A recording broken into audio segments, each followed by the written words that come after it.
relationship. So, I mean, maybe it's only about crossing the carpet. But anyway, this is Siasa Wednesday, being the Wednesday of 26th May 2021. Kama kawaida, naomba you join your place like. When you like, I get to know that you're watching us. I'm not really please share. When you share, you give someone else an opportunity to watch the broadcast. This is a tackle, and tackle begins now. Lakini kama kawaida, kabla tuanze kazi tu lazima tuende mbele za Mungu tuombe. Alafu kirudi na kuja kuwapa salamu zenu. Alafu basi tunaingia State of the Nation. Tunajua kwamba mahali ulipo hali ikoje. Haya, mighty Father, we come before you this morning. We worship you. We glorify your name. Thank you, Father, for another day that given us the grace to see.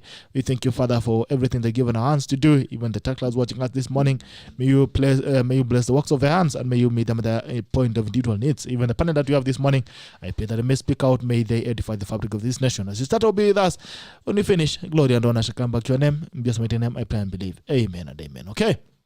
Asante sana. Naona kuna watu ambao anza kuamka tayari. Mungu aluta continue anasema Ariel Sharon 1928 to 2014, one of the most prominent figures in Israel's history, seen here during the 6-day war against 6 Arab nations when he was a platoon commander of the elite Alexandrian Brigade. He later became Israeli Prime Minister in 2001 but suffered a stroke and went into a coma in 2006, never to recover until his death in 2014. His death in 2014. He was one of the best military strategists Israel has ever produced. He has been described as best field commander in Israel's history. Asante sana. Jeff Binyo, good morning. Good morning to you, Jeff.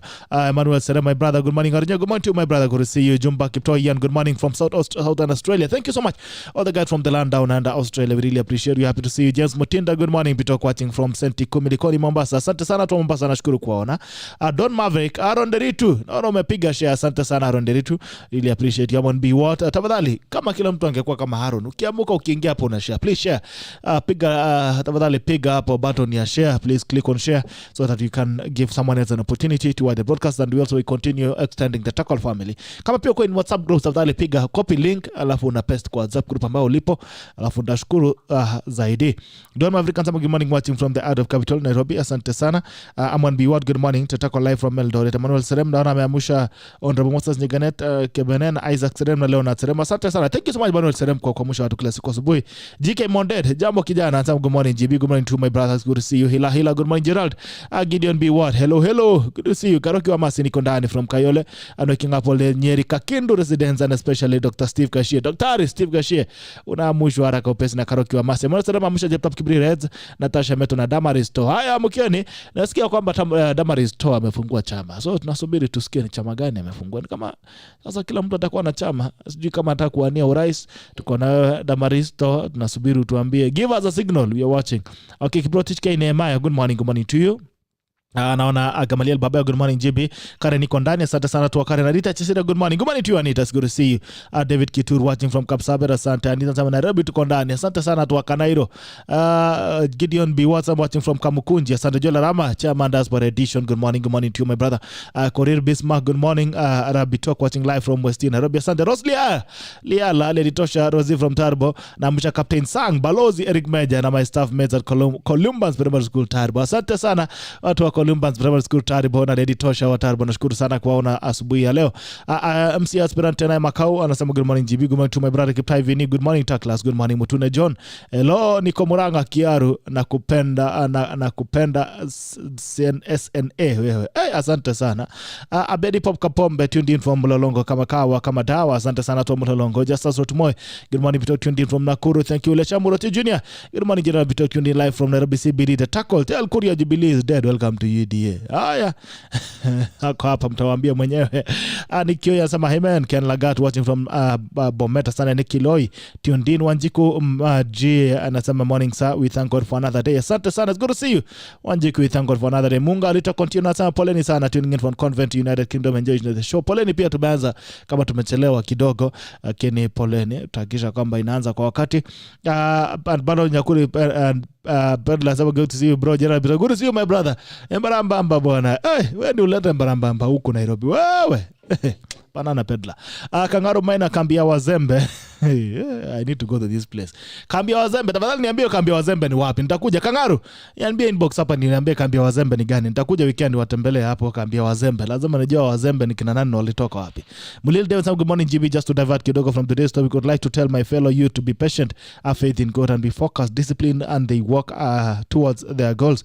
I'm so sad just to see how my fellow youth wanapiga sherehe without minding their lives. Asante barikiweni. Asante sana Mulil Dev. That's a very great message this morning. By the way, trust the process, but while also trusting the process, be disciplined. You'll never go anywhere if you're not disciplined as a young person. Definitely, as you're trusting the process, please also be disciplined. Na mambo yatakuwa chonjo zaidi. Kama unapiga sherehe na adabu, kwa sababu starehe ya nyani, kila nyani na starehe yake, lakini piga na hesabu bana, ongeza discipline pale. Daniel Lakat watching from Mudhiru. I saw Bosburgay Mudosi mwenyewe chairman. Good morning to my brother Boris Enoch listening from Narok. Asante sana Morris Welter. Pole Mboss, ni kama unatangaza Kass FM. Haya, lazima salamu zipelekwe na rada yake mbio. Aaron Derudi, good morning GB. Good morning to my brother Robbie Korir, great GB from Chepkoilel. Asante sana watu Chepkoilel. Kibengwa Johnston, free mode no say. Haya, at least tumekuona. Kama Mzinga, some morning from Marua. Asante Richard Clear and some follow this link to join my WhatsApp. Haya, sijui WhatsApp ina nini? Okay, haya. Okay, Willy Kwacha anasema mwambie Mshendu ajikaze Kiambaa. Haya, huyu ni mtu wa Yuda. Niona amekula handshake ya Yuda.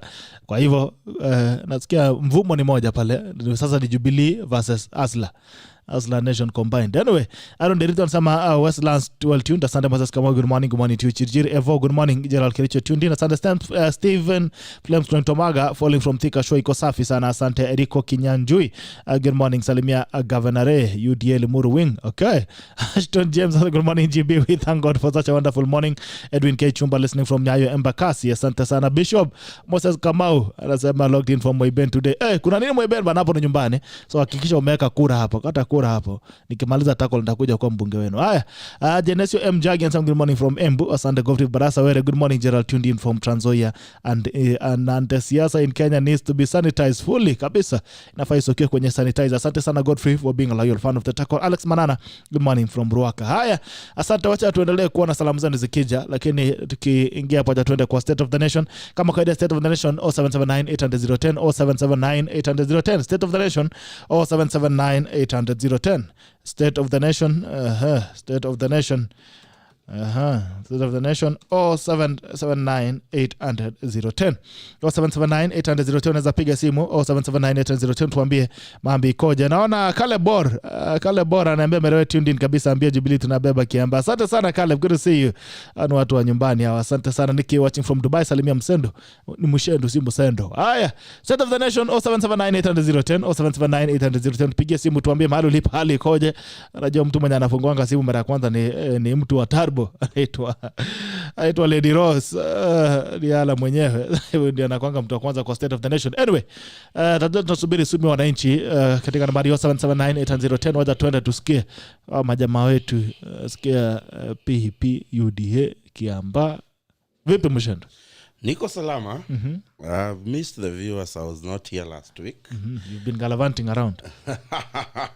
No. Tulikuwa tunacharaza system kule Juja. That's the reason I did not come. And sasa ni kupanga mambo ya Kiambaa. State of the Nation iko aje? The nation is good. I would say that we are glad that the coronavirus menace is reducing slowly, and we believe that with the lowering of the cases that are coming up, the economy is going to open up, and Kenyans will soon start getting things back in normal. So basically, it's my hope that the economy is going to resuscitate, and there will be booming business coming up, so that those Kenyans who have been affected most can start reviving their businesses, and they are mostly the small businesses. So I want to believe that God has given us a good country. Despite the challenges, we remain united as a nation. And as a nation, we shall conquer everything that comes our way. Politics is just the order of the day. It should not stop this country from moving on. It's part of what makes Kenya. It's part of what makes this country beautiful. Yes. Okay, pale Juja mulipelekanaje? Sasa kule Juja, you know, I would say this, the Hasra Nation had two advantages in Juja. One is that our candidate George Koimburi is not new in Juja, so he had. It's good to give credit where it's due. George had done his homework well So what we did when we came in was just to come and Give him a boost. give him a boost. So we had an advantage of having a good candidate. And then number two is that our opponent decided to field a candidate whose only card is that she is the wife of the former MP.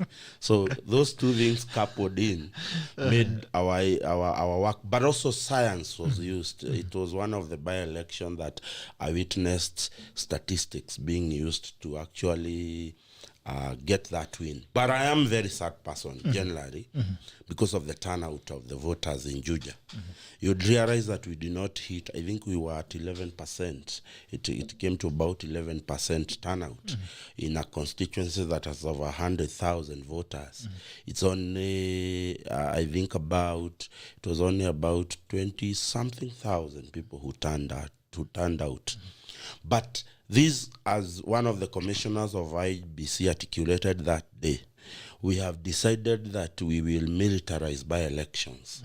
I'm telling you, Bitok, if you were there, the police officers were, I think, double the number of people at the turning center. And you'd ask yourself, are you somewhere in Gaza? Are you somewhere in a war zone? That you needed all these police officers. I say this, and I am on record saying it. About 6 police stations in the Kiambu County, within the Kiambu County, had less than 5 police officers left at the station. Almost Kikuyu, almost the entire police station in Kikuyu was taken to Juja. Now that is something that I know the commander of Kiambu is supposed to tell us. And in Juja, Bitok, Ajekuat, where I was in charge of 2 polling stations, Gashororo and Jekuat, DEB Primary School. In DEB, a Land Rover, a GK Land Rover, and as we go on, I'll give you the photo of the Land Rover, is the one that came with marked ballots, driven by police officers. And there was a very big tackle. I think those videos are viral. We had the ballots were about almost 600 put in one stream A, and another 400 put in stream 2. And there was an altercation that resulted into live bullets being shot around at Jekuat. And this was one of the lowest moments. I think for me, that was the lowest moment of that by-election. But generally, I would applaud the common police officers because they kept peace. They kept cool. There's common and uncommon police officers. No. I mean, those police officers who their work is to receive orders. I want to say that we had about 184 streams. And in Juja, the Mama, I think, only won 2 streams. So I would say it is a good win. But by far, I will not call it, what do you call it, a landslide. I won't call it a landslide. When you have it was a fair win. When you have less than 15% turning out for the by-election, we have a problem. Then there's no landslide. And even if you are the member of parliament and you win with that small margin, you will not feel vindicated well that over 80%, almost 80% of the constituents did not turn out. So what do you think is informing the further apathy and also heading towards 2022? I think do you expect people will come out to vote? I think it's because, as I keep saying, that one of the problems we have in this country is our politics lacks hygiene. From either side, we lack hygiene in politics. And Wajiko, I think, at times is going to be fed up by the rhetoric as politicians we give him every day. That is one. Number 2, the militarization of by-election. People do not want altercations with the police. So they decide we will keep away. And then number 3 is the track record of those people we have elected. What have they done for the people? And I feel for Juja. But then I would say to the people of Juja, they elected their MP, the late Wakape, in 2017 when they knew that he was very sick. and he was not in his right position to discharge his duties. So if there is a dragging of development in Juja, I will not say profoundly that I will blame the member of parliament. I will also blame the constituents because they chose sympathy over a leader who is in good form to deliver for them. So I would say that we need to look at what exactly is causing this voter apathy in the country, so that we have Kenyans come out and exercise their democratic given right in the constitution. That is to pick the leader, because as a leader, how do you sit and become happy and enjoy that leadership when you know almost 78% of the people who are supposed to vote for you did not even turn out at the ballot? You can imagine JKUAT, where I was, has about 8,708 votes. Most of these people in this polling station work within JKUAT. So the school was very active, they were there, but they chose not to come. So these are something that we need to concern ourselves, and we understand why can't we get Wajiko to come and exercise. Although it is the nature of by-elections for people not to come out. The current by-elections we are experiencing, we now have all the time low turnout in the recent by-elections. Okay. Solomon Kuria, good morning. Good morning to you. Good to see you. Yes. Muliamua kulala leo kabisa. China ametutesa kwa hiyo barabara. Sasa mchina ni wenu. China ameamua kubeba materials za kujenga expressway asubuhi. And usually anabebanga saa 8 ya usiku. So leo ameamka amefuga barabara. Okay. So it's chaotic. Wayakiwe is very chaotic right now. But tumefika. Okay, hiyo ndio state of the nation. Haya, state of the nation ikoje? State of Kenya iko imara. Nchi iko salama. Unaona tayari rais wa Jamhuri ya Kenya ako tayari kuelekea Kisumu. Kwa kupitia kwenye sherehe za inaitwa Madaraka, Madaraka bwana. You should know that. Madaraka ni ile siku tulipata there's a Jamhuri and Madaraka. Madaraka ni ile sin independence. Lakini sasa ile jamhuri sasa ni uhuru wa kujitawala. Na I think this Friday he'll be boarding the MGR. Ile ingine ni SGR. Oh, anapanda MGR. Anapanda from MGR where? From Nairobi to Kisumu. Oh, really? With the Prime Minister. Interesting. Kwa sababu renovation ya hiyo reli ya zamani kutoka Nairobi kwenda Kisumu. Imeanza. Waluya na Wakale na Waluo, wale ambao wanaendaga Krismasi. This time, you know, last December, us who come from Mount Kenya, so many people boarded the MGR from Thika to Nanyuki, and they were being charged 200 when the matatus were charging 1,000, 1,500. Oh, interesting. So this time round, Kisumu, Nairobi Kisumu will be fully operational. At how much from Nairobi to Kisumu? I'm sure it's something between it's in hundreds. So you can't expect what kwenda Kisumu from Nairobi at that peak season who have been paying 2,000, 3,000 will be paying a few hundreds to get to Kisumu. Okay. So it's a big development, and then it's a big boost. Yeah, na anaenda Kisumu kuna projects kibao pale anaenda kuzindua. Mingi. Kiwemo ule uwanja Kisumu Port, unajua pia MV Uhuru inafanya kazi a very long time, na miradi mingine kadhaa ambayo atakuwa anafanya hapo. So nchi iko imara, tunaendelea. Siasa kidogo, but as my friend Muchendo says, siasa is a day-to-day activity. So it should not stop anything else from happening. Juja sisi naambia Muchendo, we discussed with Joe last time. Na like I told Joe, tulikubali matokeo and we have moved on. Now the target is Kiambaa and Mogoga. But what I would like to remind him, it was in Juja, it was a case of Manchester United playing Swansea. So why are you underestimating your candidate? Manchester United cannot. I told you. Why are you disparaging your candidate? He knows I'm a diehard of the Jubilee party. other than being an official. Where were you when the candidate was when Swansea was being selected to play Manu? I didn't go to Juja, and he didn't see me. Yeah, he didn't see me. I didn't see you. I didn't go because I was not happy right from the selection to the end. And one thing I was not so happy about is the turnout in the nominations, where 3,000 voters turned out to nominate a candidate in a constituency with 114,000 voters. I was in Nyandarua conducting another nomination where about 5,000 Jubilee members turned out to nominate a candidate. So I believed there was an issue in Juja. But now, the heavyweight of Kiambaa, Kareri Jama, and the heavyweight of Mogoga, Gedeji Mongara, are out there. And we are very confident that they are winning. So this time, Mochendu, tukutane kwa debe. Watengeneza tawali ya machozi. Yes. One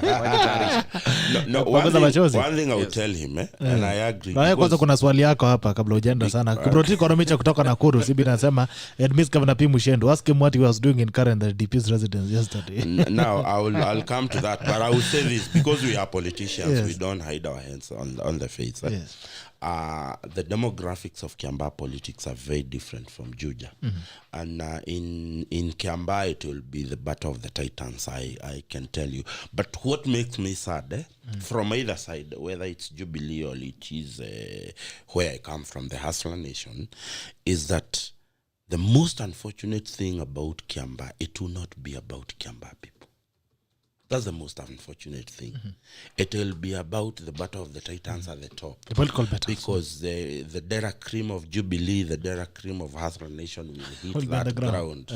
And it is going to be crazy. It will be messy. It will be messy. And there will be casualties. That one I agree. But I will say this on one thing about Jubilee. Yes. People continue to criticize Jubilee because of the boardroom interviews they decided to do. But I look at it as a tactical way of moving away from nominating weak candidates. Because I will tell you, it's true, we have a very strong candidate in the name of John, who now becomes the only Hasra candidate in Kiambaa. But we also have a very strong candidate in Jubilee called Kareri Njama. You cannot underestimate. No, I cannot underestimate Kareri Njama because I know him on a personal level.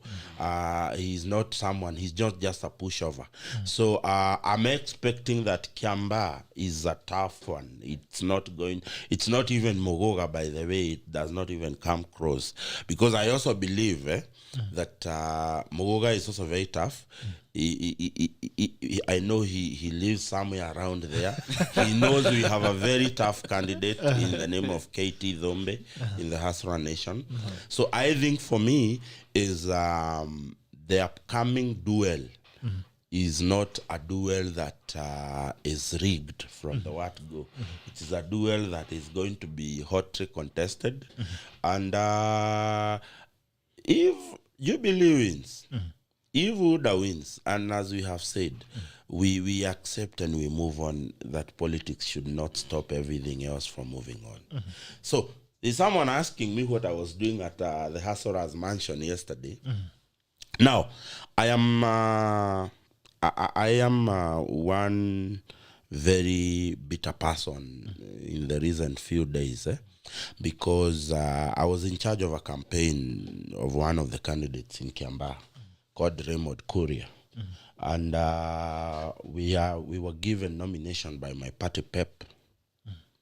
And on the day of presenting the papers, the nomination papers to the IEBC, we found a letter that was authored by the Secretary General of PEP, written to the IEBC chairman, saying that they have decanted nominating the candidate and they have chosen to support a candidate from a friendly party. Now, as you know, PEP is an affiliate of the Hustler Nation group of parties, and led by Moses KURIA from Gatundu. Now, it was an agreement between Moses KURIA and the DP that the UDA will drop their candidate in Juja. UDA had nominated a candidate called Gashuma, and they dropped him in Juja in favor of having Koibori, who was a better candidate on the ground.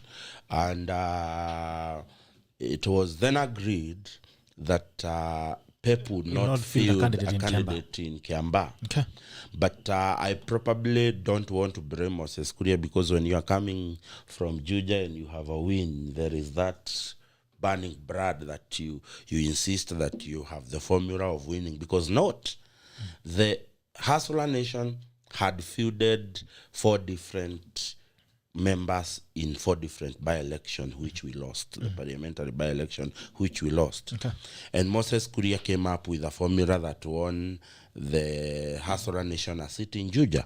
So therefore, I think he felt in his mind that he needed to be the one fielding a candidate. But then there was an agreement, and you know, in this country we are gentlemen. And unfortunately, my candidate was a casualty of the same. And we felt agitated because, as you hear my friend Kuria here saying, it is not that because they are in Jubilee they speak and they sing one song, all of them.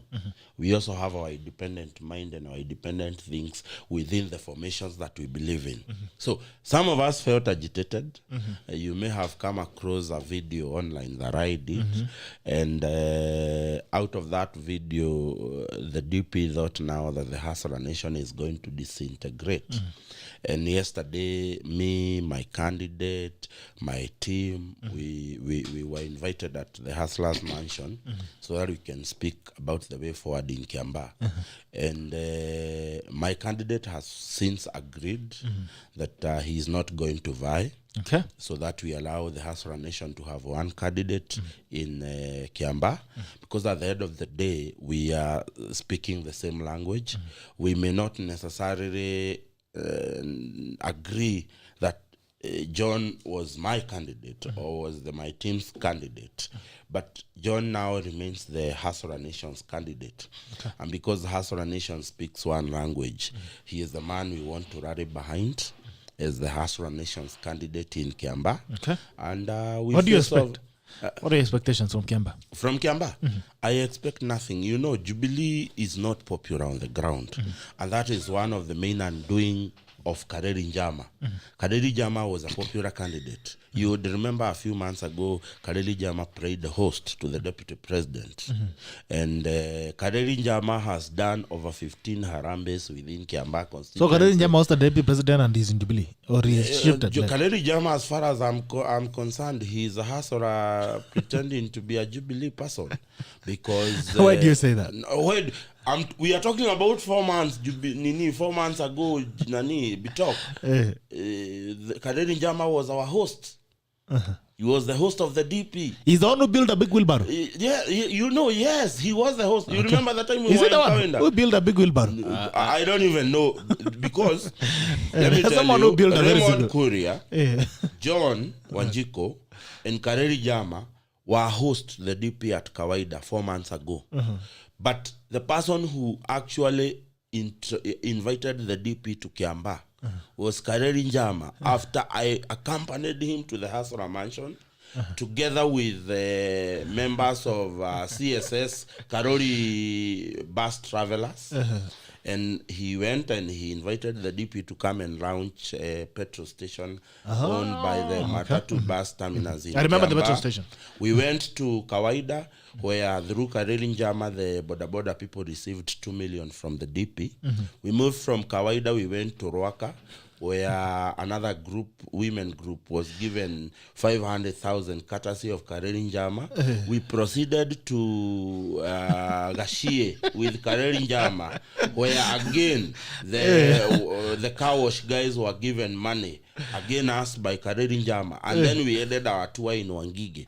And in Wangige, and I will, because our show is a show of facts. Yes. I'll get you the videos of Kareri Njama declaring the Hustler Nation's agenda. And therefore, Kareli Njama is like the way he's a hustler with a Jubilee sold suit. Cristiano Ronaldo to other teams and to go and take the prowess. So let me ask you, so why did he not run on a UDA ticket and decided to go on a Jubilee? You know, or you are spending your chances? All politics is Rocco talk, and politics is a personal interest. Okay. It's about interest. If Kareli Njama interests are better taken on at Jubilee, even if it's me today, I am in Hustler Nation because I feel my interest as Muchendu are better off taken care by Hustler Nation.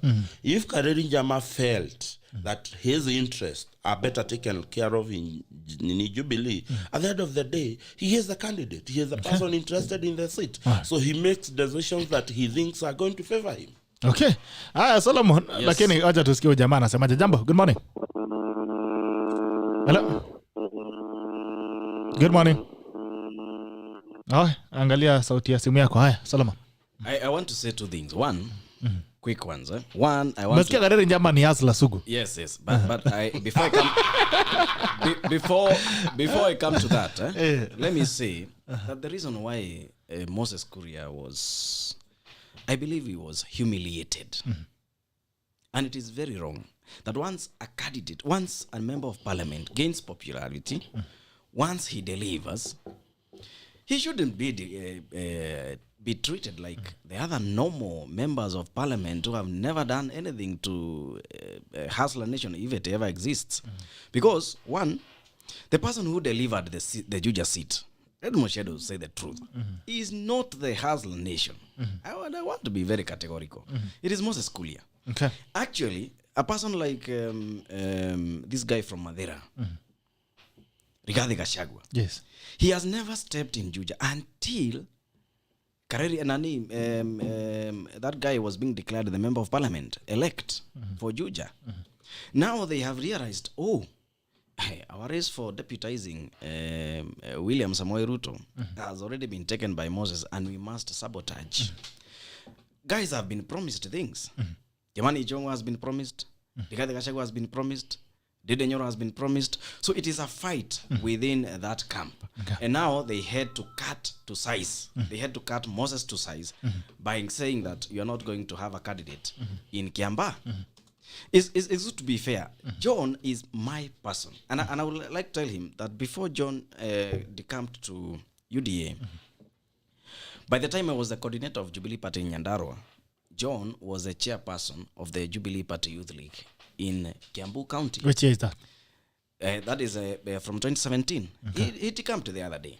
But there was no party. There was no other party then. Everyone was in Jubilee. Nani jamaa wangu tunakunywa chai na yeye hapa Roaka mara mingi sana. So anakuambianga. So before he went, and he's my friend, and I can tell you, his popularity compared to that of Raymond. Yes. Raymond is above, as a fact. So Raymond would have beaten John when it comes to the Hustler Nation votes. So the area is now, no, Moses, you cannot take any more credit. We are also here, and we also need a cut of this, a piece of this popularity and stuff. And that's why they told Moses, stay at home. Okay. And that's why even Moses right now, he doesn't seem to be so much focused on Kiambaa. He's staying home and sanitizing. And he has said, he has said, he has said that he is now focusing on 2022 and the Pepsi. Is it Pepsi or Pep? Pep and the Pep candidates. Number two. My second point is this. Yes. I want to tell Muchendu. A few months ago, Governor Mvurya was campaigning for the hustler candidate in Msabweni. Today, Governor Mvurya is inside the handshake. And in fact... But I saw today's papers, Raila is looking for him, he disappeared. Yes. No. You know, that's how it starts. Okay. That's how it starts. You start showing us... Sports. You start spotting. You start showing us your next... your wife by, releasing, a few photos. One today, one tomorrow, another one, the other day, another one. Finally, this is my bay. And that's how it started. It started by Mvurya, Joho, and Kigi meeting the president at State House. Today, I can tell you Mvurya is in the box of the handshake. Okay. The other day, he was in the Hustler Nation declaring that, tumenyanyaswa. Ketu Waruguru, the other day, if we go that direction, the other day was in Hustler. No. Seriously, honestly. Kindly, let me talk. Let me talk because you had your time. So, the other day, Ketu Waruguru was in the Hustler Nation. He was saying all manner of things.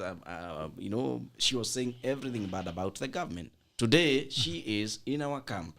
And we are happy about that. They are not happy. They are trying to say, Sijui at the river, Sijui what, nonsense, I don't know what. It's a lover who have refused to let go. So, Halwale, if I wouldn't even think in my own right senses that Halwale would ever say Ruto Tosha. In all manner of things he said in 2017 during the general election. So, politics is about interests. Okay. They are not permanent enemies. They are not permanent friends. They are only interests. Okay. And that is why, even today, Kareri Jama is in Jubilee. And we know, honestly speaking, did Kareri Jama had a chance when the member of parliament was alive? Did he had a chance in Jubilee?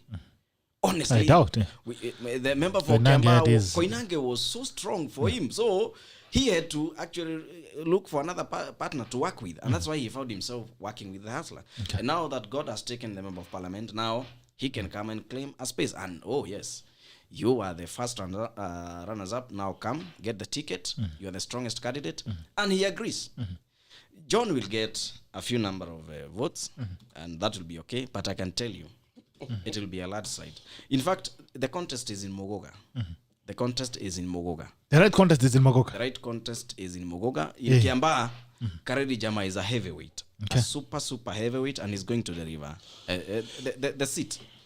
But I want to insist. I'm even surprised even Mushendu is campaigning for Kareri. Yes. Yes. Even please, Bitok.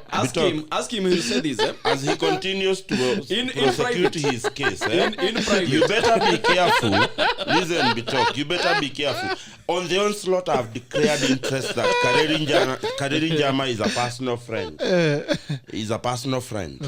But because of the party, hold your horses. Because of the party ideology he has chosen and the route he has chosen, politically we deviate. We cannot be in the same path politically. But he said he's hustler by spirit, so you can support the spirit in him. That's what I'm telling you. He may be a hustler, but he's not the one who is bearing the hustler flag. This is why. Because his was an intervention. Yes. This is why you get Jubilee disciplining the rogue members of parliament who have left Jubilee and they have gone to UDA.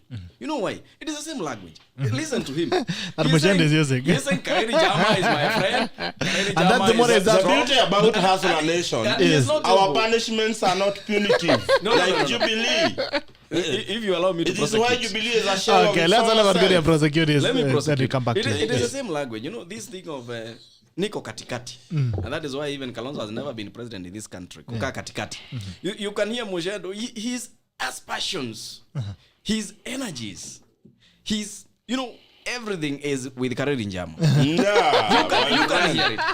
But he chooses to the spirit is willing, but the body is not. I've told you John is my friend. But I can't campaign for him. I will remain with my party because I'm loyal to the Jubilee party. And that is the party we as the young people. This is the reason we are trying to say. Okay. And that's why I support Raphael Tuju and the disciplinary committees whenever they discipline rogue members. Because in this country, if we get it right on matters political parties, then this country will grow politically. When we respect the stand of the party, that the opinion and the view of the party is above your personal opinion. That is the day political parties will grow. Do you know in South Africa, a president was instilled to power without any bloodshed by a political party called ANC.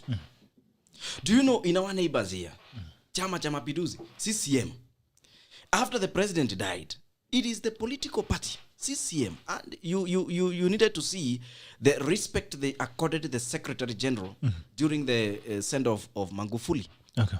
Because the party had to play a serious role in this transition.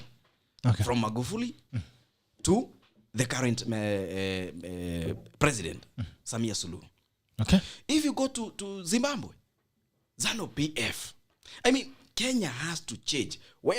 No matter how clever, no matter how creative, no matter how opinionated you are, you can never go above the view of the party. Okay. And that is why we are saying UDA signed the MOU with the other parties and formed Jubilee. So he's a member of the coalition. But now is campaigning against the party, the coalition party, actually competing and winning against the party. Not just competing, competing and winning. Yes, exactly. That's what I'm saying. So you can say, and I told you last time, that it is a case of you. Yes, it is a case of you competing against yourself and losing to yourself. So why would you not be ready to cut off this partner who is making your life hard for you? Today, the deputy president is not supposed to be in office. Okay. Why? Why should he? No? Because number one, he is in office sponsored by the party where he is the deputy party leader. In fact, he is. And you don't have a problem with Murathe supports ODM? No. Murathe is an issue. He's a chairman in Jubilee. On this issue that I'm tackling right now, Murathe is not an issue. Because I'll tell you, the president we are not even sure. We are not very sure whether he is still the deputy chairman. You know, he resigned. So what I'm saying, you employ him and fire him at your convenience. No. Are you saying when it is convenient, he is the first saying Murathe is a busybody in Jubilee? No, he is not a busybody. What I'm saying, Mushedo wants to lose the line of thought. He wants me to lose the line of thought. I'm not going to lose it. What I'm saying is this. He is the deputy party leader of Jubilee who is advancing the agenda of UDA. Once you resign or you stop sharing the agenda of the party which sponsored you to parliament or to presidency, you should resign. Okay. If not being kicked out of the party. If we were in democracies where people respect political parties, can you imagine now today the vice president of the US saying, I'm not a Democrat? What do you think would happen next? Or he started saying, Republicans are good. Do you think she would still be the vice president? Okay. So what if the president supported Solomon Bogi? Is it called Bogi for Musambweni? The president did not support. Why is he still president? The president did not support Boga. That guy was called Kabe. Boga. Did not support that guy. He's called Boga. He shook hands with him. It's Boga. It's Boga. Yes, Boga. The president did not support Boga. You know, some typical guys who like, mishandling issues. Just made sure that the president has taken a photo with the Boga. And that but also the deputy president has not gone down to campaign. He's going to be sending pictures. What we have not seen, we have not even seen, even today. Yes. The Jubilee candidate has not even gone to State House. Even from Juja, from Kema, so far, not yet.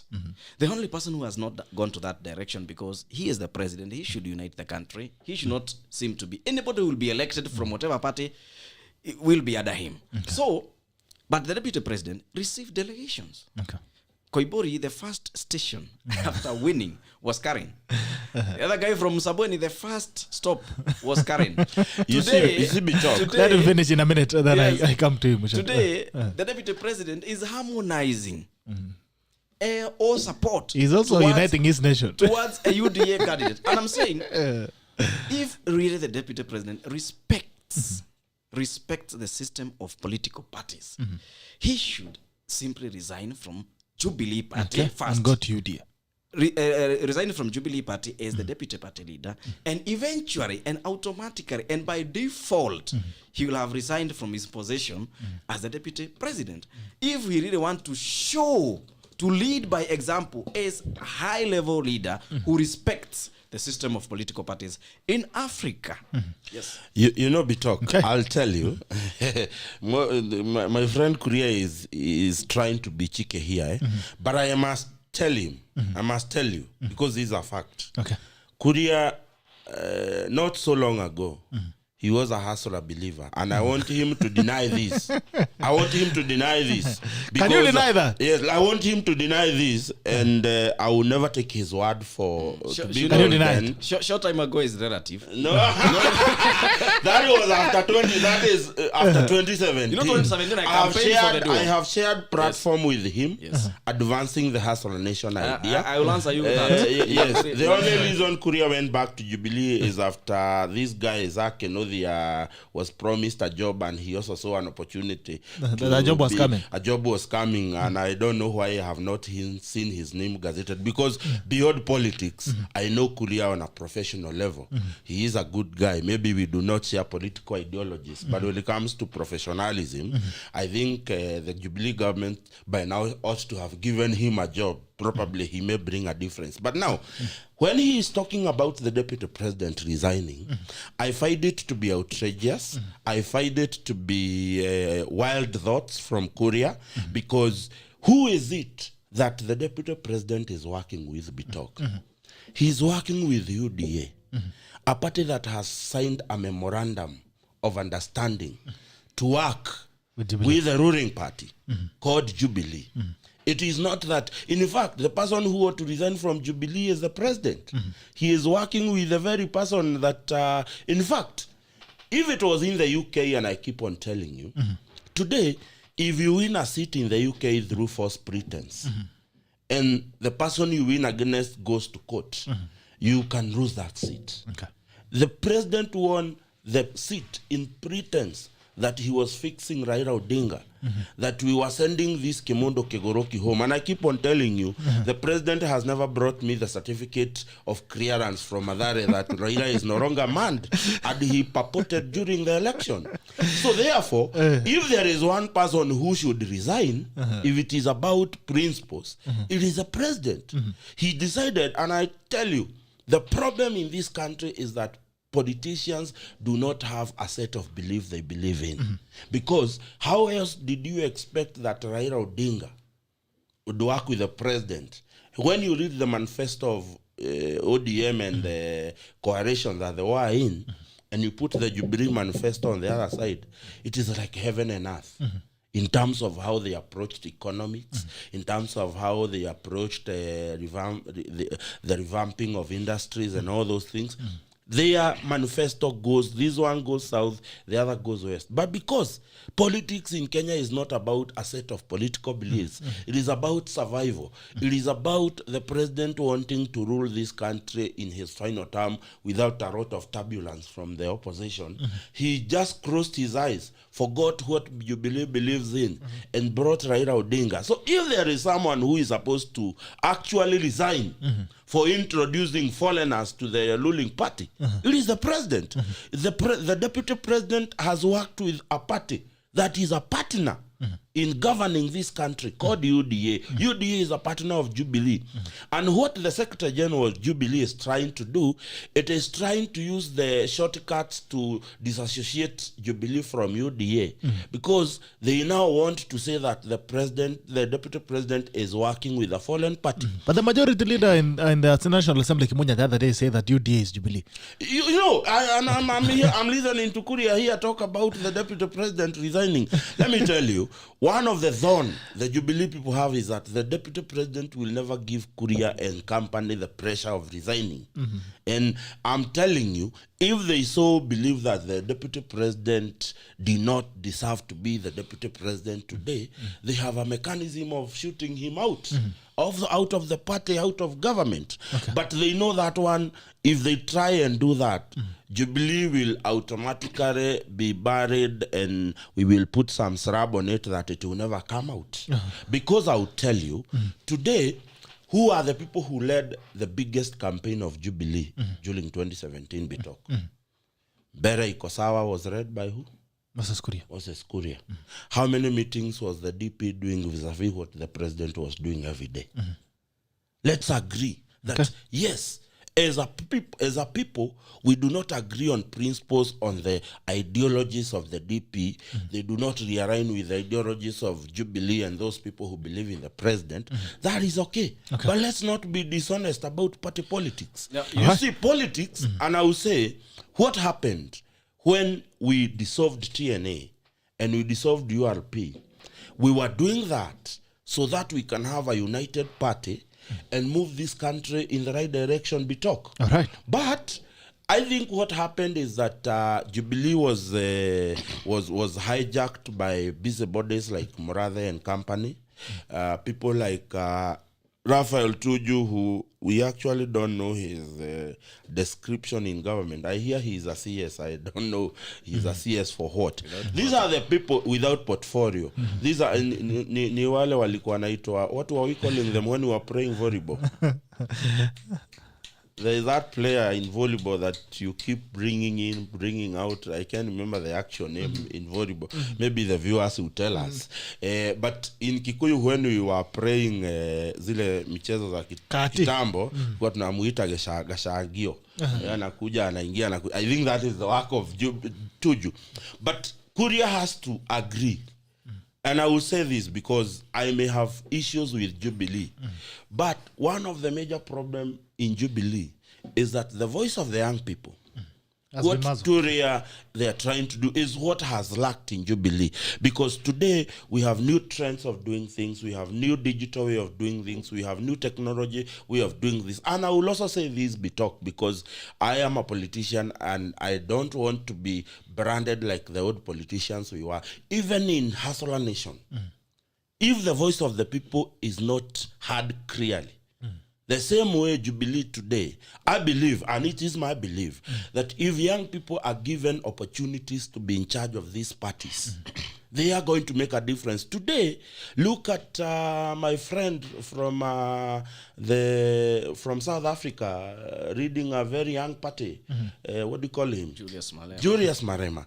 Julius Marema, today, if the ANC is weakened, it is because it muzzled the voice of the young people when Marema was in charge of the youth league in ANC. Today, who is the thorn on the flesh of the ruling coalition of ANC in South Africa?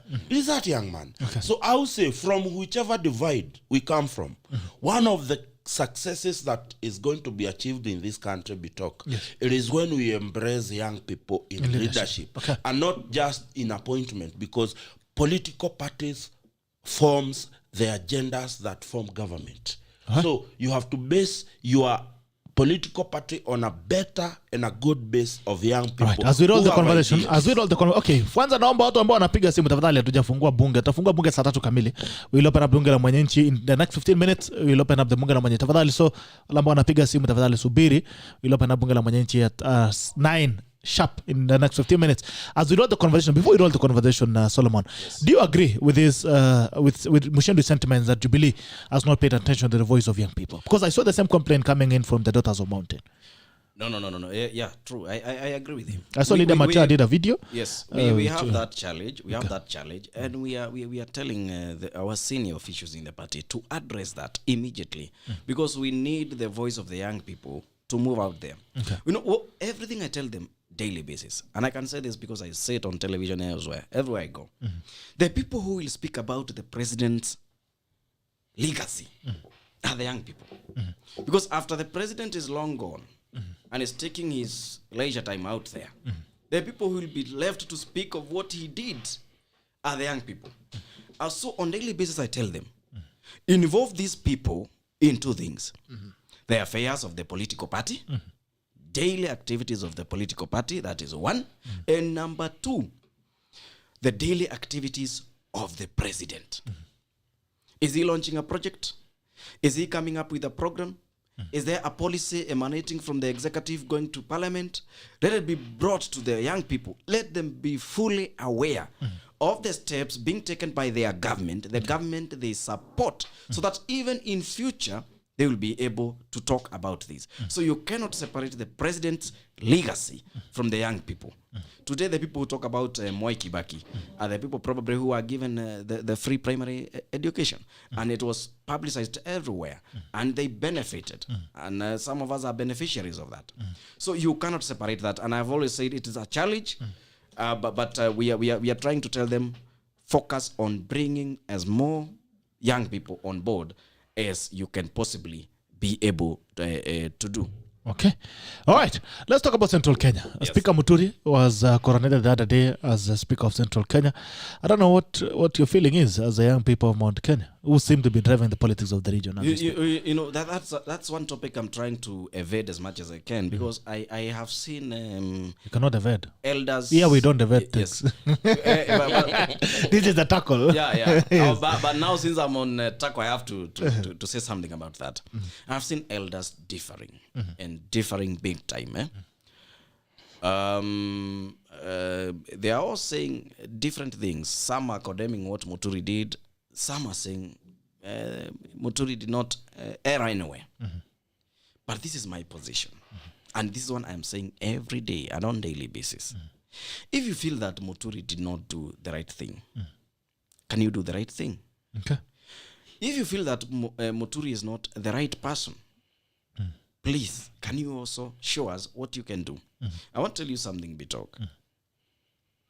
In 2011, at Ihora Stadium, there was a meeting there held by President Kenyatta today. By then, he was the Minister for Finance. And then there was Michuki. You remember the famous Michuki? There was Mike Sonko. There was Kabado Akabado. All the leadership of the region was at Ihora Stadium. And funny enough, the Deputy President was also there. We were heading to succession politics. Okay. By then, the President declared that anyone who did not receive support, almost 100% support from Mwai Kibaki, to get to Parliament, if you're man enough, step forward and tell us that. The President did two things. One, he covered his boss, the then President, Mwai Kibaki. And then he proved to be the leader to take the baton from Mwai Kibaki. Okay. He proved himself. That day he made a sentiment that until today I remember, that if you go to Rift Valley, the person they now listen to is William. By then, he made that statement. Okay. So the Rift was united. And now by then we were trying to unite Mount Kenya on succession politics. Okay. And we all agreed that it is Uhuru Kenyatta. Because he came out strongly. First, by defending the government of the day. And two, by securing the legacy of the then president. Today we have people who want to be Mount Kenya leaders. But they are doing it under the sheets. Okay. They are doing it in boardrooms. They are doing it in press conferences. We don't need that. We need people who are coming out, like Justin has come out and said, I want to be the spokesperson of the gamer community. Okay. Yours is not to throw stones at him.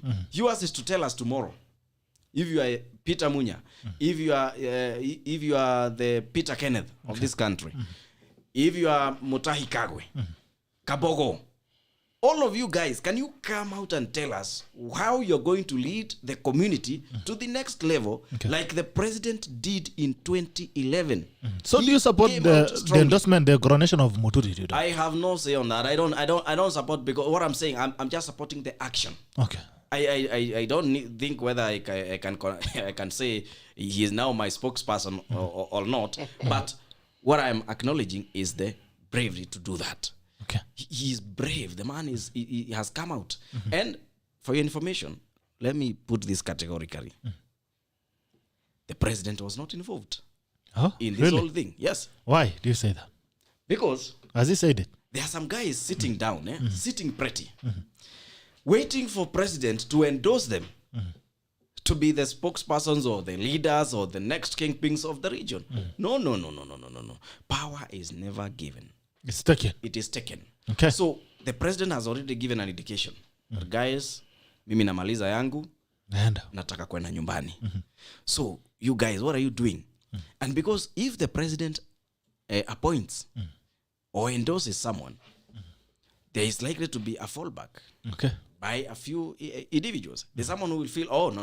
Why did you leave me out? So it is up to them to come out and show the readiness and show the vigor and show the strength and might to lead this community to the next level. And I want to tell them this categorically. And that's why I've always said, na nimeambia Moshedo mara mingi sana hii kitu. sababu najua he always views my videos whenever I speak on issues. There's a time I talked about the next step the mountain is taking. And I said, some of these individuals parading themselves as the de facto leaders of the Mount Kenya region, and who have gone even on the negotiation table to discuss our votes, our 8 million with other people, and saying that, oh, the mountain has already given their votes to one person. Those are children playing in the house before special guests arrives. Once the special guests get into the house, the children will be taught to play from outside, so that strict conversations, candid conversations are held. And we are getting there. We are about to get there. That's why you have started to hear names being dropped. I'm sure Bitok, you have not had any name that MUCHENDU has yet with. From that side, you have not had any name being mentioned as far as the mountain is concerned. Because for them, what they are telling us is that we have to go to the negotiation table as number 2, not as number 1. I mean, tributaries, rivers have never flown to tributaries. It is the tributaries which flow to rivers. So is the river. The mountain is the river. The mountain is the river. The mountain is the river. You have a newspaper. Let me tell you. I've listened to him. Yes. I've given you more than 10 minutes. It is an analogy. Okay. It is an analogy that you have to agree with. 8 million is not 1.6 million from coast. Okay. So when I say this is the river and this is the tributary, I am right, correct. Okay. So it should be the tributary to come to the river, not the river to go to the tributary. Okay, we shall do. Well, you have a new speaker. I've listened to KURIA interrogate his points, and I'll start with what he has finished with. Well, when the Hustler Nation believers, or those readers from Mount Kenya who believes in the Hustler Nation idea, go to negotiate with the deputy president, I will profoundly say that they go to negotiate on my behalf, because they know I believe in the Hustler Nation's idea. Okay. They may not represent the interest of KURIA. It's not my concern at all. But if they represent me as a person, I agree with them going to sit down and negotiate with the DP. And I will tell KURIA what I have been saying here. The sooner we agree as the Kikuyu nation that we are not the majority in this country, we are a significant minority. We do not have the majority in this country. The last census was declared we are how many Kenyans? 49 point something. 49 point something. 47 actually. 47. If they declared we are 47, then Kikuyus takes that share of 8 million people in this country. Votes. No, they are not votes. We are about 12 million. They are not votes. We don't have 8. We have 12 million. Yes? Yes, 12. That's what I'm telling the population. him. That's what I'm telling him. We are not the majority. Yes. And therefore, since we are not the majority, we will have to sit down and discuss with the rest of Kenya on how to take direction. This country is going to take direction. And I think the problem that has besieged Jubilee, it is the same way you see KURIA stamping himself here. And I believe that as much as we are a significant majority in this country, we must rely on other people. We cannot govern alone this country. And that mentality of going to negotiating table as the superior people is what has dented the name of Mount Kenya. Today, we may be the populous tribe in this country. But when you talk in terms, I saw some opinion. The populous tribe actually is the Luyas. No. I'm talking about the populace as far as the politics of the day is concerned, because we have been in power for quite some time. But that has also brought us a lot of hatred from other people, because sometimes we hide behind the curtains that we don't see these things happening. So therefore, when KURIA is saying that there are people who are going to come and negotiate on our behalf, we are in 2021 Bitok. We are just a few months to the next general election. And KURIA and his bad wagon believes that they are the anointed people to come and negotiate on behalf of Kikuyu, I want to tell them they are not. Hold your horses. Kuria, I have listened to you for 11 minutes without uttering a word. So you let me execute my point. Bitok, when we are talking about the mountain, we should not be talking about people. The first thing, we should not be talking about, if he is honest about the people negotiating on behalf of the community. Because what KURIA, Moses KURIA, Kimani Ichung'wah, Rigathi Gachagua and a company were doing in the deputy president, they were negotiating on behalf of the fellow hustlers. They were not negotiating on behalf of Mount Kenya. And if it's about negotiating about Mount Kenya, Bitok, I want to see the president, who today, and I will be very honest and I must be put on record, who today was given the baton to be the leader of Mount Kenya. Before he became the president of the republic, he was given the baton to be the leader of Mount Kenya. What is leadership all about, Bitok? Leadership is all about, and I keep saying, has the president ever called the Mount Kenya leaders, regardless of their political affiliation, sat them down and spoke about the issues of Mount Kenya? Are we speaking to each other, or are we speaking at each other in Mount Kenya?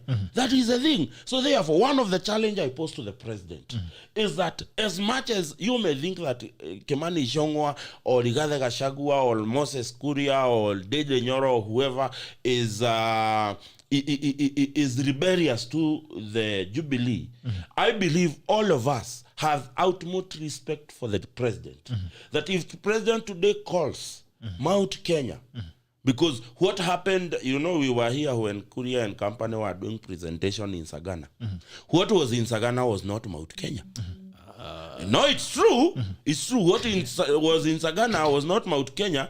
Half of the leadership of Mount Kenya was not in Sagana.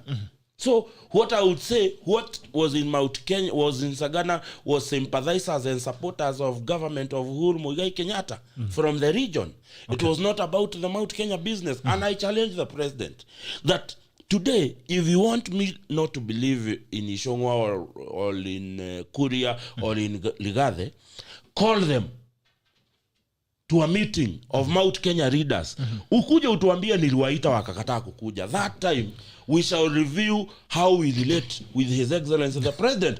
I'll try to look for a video. I don't know, Douglas, if you can trace the video of Moses KURIA on Sagana. I don't know if you can find it. If you can find it, just find it on Sagana. Yes. Moses KURIA on Sagana. I can tell him even without looking. Over about 38, was it how many MPs did not attend? Over 30-something MP did not attend Sagana.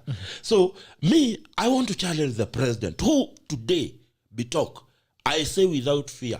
And I say without, that's why I told you I cannot agree with what Muturi did. Because you cannot be given. So he's not your spokesperson? No. He's not my spokesperson. And the president ought to be the person speaking on my behalf, because as far as I am concerned, he still holds that baton in Mount Kenya. I may not like him. And I'm not bound by anybody to like him. But facts are that baton of leading Mount Kenya was passed to him. The question is he using that baton the right way he should use? Is he using it the right way? That is the question, and that is the relevant of the out. So he is not. I believe he's using it. Why? No. Okay. I want to tell you, as much as you think that Ichung'wah and KURIA and Rigathi and the rest are they portray fully when they go to TV and what toward the president and his idea of leadership. If today the president calls them, I submit to you, they will go. They are always called. You know, two issues. KURIA. Bitok. KURIA. You know, it's self-defeating. Okay. It is very self-defeating. KURIA. Okay, finish, please. I've given you your 10 minutes as well. No, you're not 12 giving minutes. me, my friend. I still have 5 minutes to go. I'm looking at my watch. Finish, okay, finish. Therefore, I believe, and I want to think, that if the discussion here is about where the Mount Kenya is going, the first business is not negotiating with other people. Okay. The first business. The first business is bringing Mount Kenya together. Let us reason our differences. Okay. Let us fight all we can until we get a solution. Make Mount Kenya one. All right. Then after we make Mount Kenya one, the analogies KURIA is bringing and the rest. And the best thing KURIA will tell you. And the biggest hindrance of Mount Kenya not speaking together, it is the leaders of both divide, just thumping themselves, and coming to a negotiation table with an already predetermined decision. Okay, all right. Two issues sasa tufungue bunge. Naona tumekula masaa ya bunge, watu tayari washaanza kuwika hapa. Kabla hatujafungua bunge, two issues very quickly, and I would want us to take 3 minutes each, please, ndio tuweze kusonga haraka. Nyandarua and impeachment of its speaker. So there's some serious drama in Nyandarua. Two is Matiang'i. We'll start with Matiang'i. Why do you want to impeach Matiang'i, KURIA? Nobody wants to impeach Matiang'i. And I would say it's so unfortunate that a few members of parliament are thinking so. It is this issue of people thinking they can give their own opinions before checking with the opinion of the political party. Because the party that has formed the government is Jubilee Party. This is the issue of everyone speaking about government all the time, and they are still supporters of the same government is wrong. That's why you have seen today the people who would expect to be in the forefront in impeaching Matiang'i have distanced themselves from the same. You know, I have seen the former Deputy Secretary General of Jubilee Party, Kositani, saying they are not interested. And those are the people who should be at the forefront. Whereas we have... But it's your MPs. Ngunjiri Wambugu, I've seen they are saying they're working with... That is why I'm saying people appointing themselves as the spokespersons of the government. It is wrong. It is wrong. And in such a weighty matter, the people should wait for directions, because the president has great advice from the crowd to the top. So whenever he is able to make decisions, he knows who to consult. Let people stop preempting some of these things, because it will be embarrassing. So you don't want to impeach Matiang'i? And it is very wrong. For me, I don't want. I don't want. Matiang'i has done a great job for this country. And he cannot, even if he made some errors in there, because I don't support maybe use of force in Juja and Bonchari. I don't support that. And last time I told you categorically that this is a democracy. Let people decide. But we can say that if you make an error today, Bitok, if you just made an error today, we say, no, this should be banned. No. You are here, you are people who educate the masses. And if one day you made an error, we should not condemn you that harshly. It is hard. Nyandarua, it says that you guys are punishing Kimemia for not delivering an MCS seat. The next day, after Kimemia failed to deliver the seat, the KRA was on his door. ESCC on his door. I believe it was just a coincidence, because that issue... Is that a coincidence in this country, KURIA? I think you've lived around long enough. That issue of branding, I can tell you because I come from there. That issue of branding is something that happened a long time ago. You know, when they did some issues to do with Brad Nyandarua, spent around 50 million. But some people claim that the money was never spent. So it is an issue that happened a long time ago. Maybe the timing, you can say, could have a political connotation. So what's going on in Nyandarua? Whatever is going on in Nyandarua is the speaker was impeached. And then he claimed to have been impeached and the process was not, the process that is provided by the Constitution was not followed. So he went to court, and he acquired a court order that allows him to go into the county assembly and prosecute his business. But the governor has said no, he will not go. The leadership of the county assembly has said no, you will not come in, because already there's a sitting. There's an acting speaker already, and there's a majority leader who the county assembly of Nyandarua has been split into two.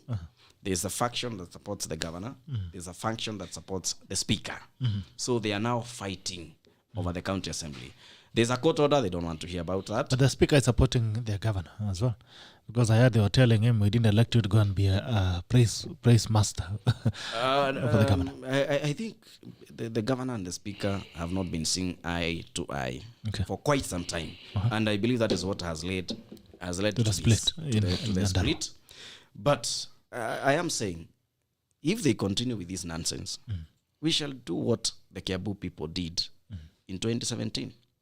You kill the snake plus his children with her eggs.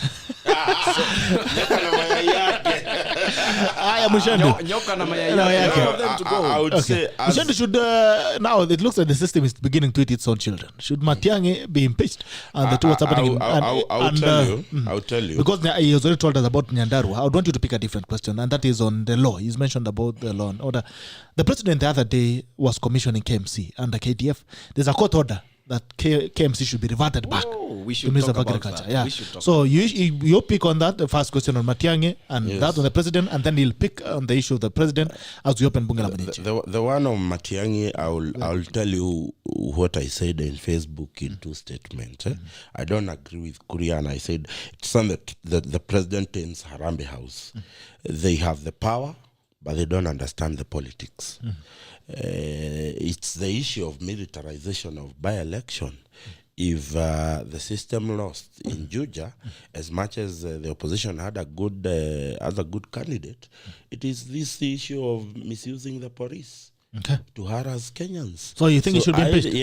I'm not really. I don't want to say he should be impeached. But you dear say they're not interested in impeaching Matiang'i. Nasema kuleni mtoto wenu kama mnakuwa. No, ndio nimesema mimi. I don't say impeachment, but I think the president, in my own opinion, needs to do a reshuffle. Not necessarily because Matiang'i is not just the voice within the internal security. Internal security is quite a wide ministry. So therefore, the president needs whatever he needs to do. Harambee House cannot be left like the way it is right now. It's messing him up. That's my opinion as Muchendu. Now, when it comes to the obeying of court orders, I mean, it is normal for this government not to disobey court orders. It is not something new. And I told you here that the issue of Kenya Meat Commission are very complex. And one of the things that the president did when he moved that particular docket to the military, it is, when was the last time you ever saw the defense budget being scrutinized in public? In parliament or in anywhere. Now, Kenya Meat Commission forms part of the defense budget. So you cannot interrogate. You cannot interrogate, you cannot scrutinize how they procure, they process, and they market their products. And the president is hell-bent in keeping it that way for reasons best known to him. But I want to say this. Kenya Meat Commission was revamped by money, from taxpayers' money. And therefore, when any parastatal in government, KURIA, and he knows this, any parastatal in government that has received money to revamp itself, it is bound by law to produce its balance sheet every year.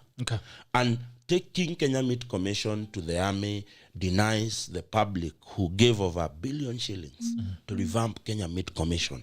So I think, in my own opinion, I do not understand the rationale. The rationale and why Jubilee government continues to ignore court orders. And here we are. We have sworn in a new Chief Justice. We have promised to work with them. How do you work with the judiciary? The first sign of working with the judiciary, it is by obeying orders, however you don't dislike them. You are not bound to like the orders the courts give. But if they are given, you abide by them, and then you seek redress from the same court. All right. Someone, KURIA. Quickly on that, about the KMC. It is wrong to say that KMC was taken to the Kenya Army. No. You need to read that transfer order. KMC was transferred from the Minister of Agriculture to the Minister of Defense. Minister of Defense is headed by a civilian today in this country, which has a minister, a PS, an auditing officer. Number two, it's good to be logical, even as the courts give court orders. I mean, we are talking about KMC, where farmers from northeastern and Rift Valley took their cattle, beef cattle, to KMC 4 years ago. They have never been paid. The parastatal is transferred from Minister of Agriculture to the Minister of Defense, and within months, the 4 years debt is paid. So should you militarize even the government? Let me because finish. the government also is not making profits. Let me finish on this, please. Because that's a dangerous trend. Within a few months, everything has been paid. Number two, farmers who are taking their livestock there are paid within 72 hours. They are taking up to 1,000 cattle every day. So let me ask you, is that a good thing to the Mwananchi?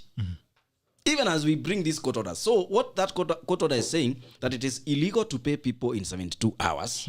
It is illegal to pay people their debts, their 4 years debts.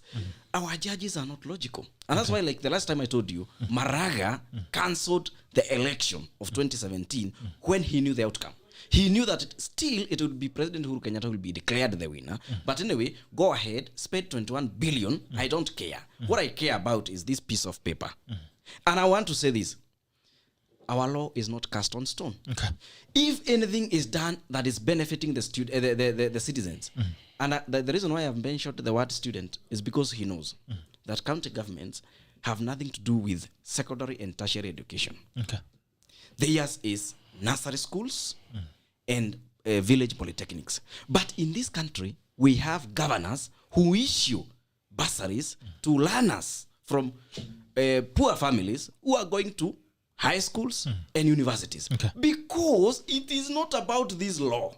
It is about this mwananchi. You can't tell Governor Nyoro that 3,000 learners from poor families will not go to school because secondary school and tertiary level is not your function. Okay. And these are my citizens who I lead. So today, it is change of management. And it is not the prerogative of the court to decide who is the manager of what parastatal. Okay. It is the prerogative of the executive, which is headed by President Uhuru Kenyatta.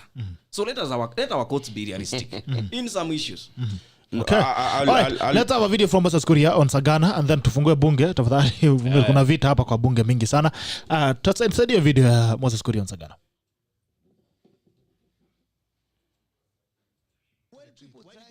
Sagana and have that conversation with the Kikuyu that I want to protect your interests and to do this and this. You do know how presidential diary is planned?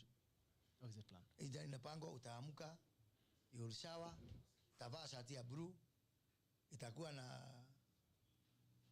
some boxes, madoadoa, utaamka, dewe itakugoja pale, utaamka pale, utapokelewa na watu wengine ambao hata hawajui. You know, presidential programs are programmed by people. So you're saying that that's a Ghana it was a bad idea. Na akaambiwa uende useme hivi. You know before it became Sagana. Compare this. Between 2008 and 2012, we had 3 meetings in the Muru. The Muru 1, the Muru 2A, and the Muru 2B, as we are calling it, to guide the future and the path of the Kikuyu community, or the Gema community, as we approach 2013. And Uhuru Kenyatta was a product of, that's when we said he's our undisputed. Sagana cannot replace the Muru. Sagana is a seat of power. Sagana, community is not somebody's property. Sagana is a property of the state. Sagana, state cannot own community. That's a whole difference. Kama ni wakati sisi tukua kusema huko, tukamwambia turudi wapi? Turudi Limuru. A civilian place. Sagana iko na buduki, my friend. Wala vile watu wanaongea huko kwa sababu ya kupenda. Ni buduki. Ni uoga. Sasa bibi ni mzuri ama si mzuri, unaangalia buduki.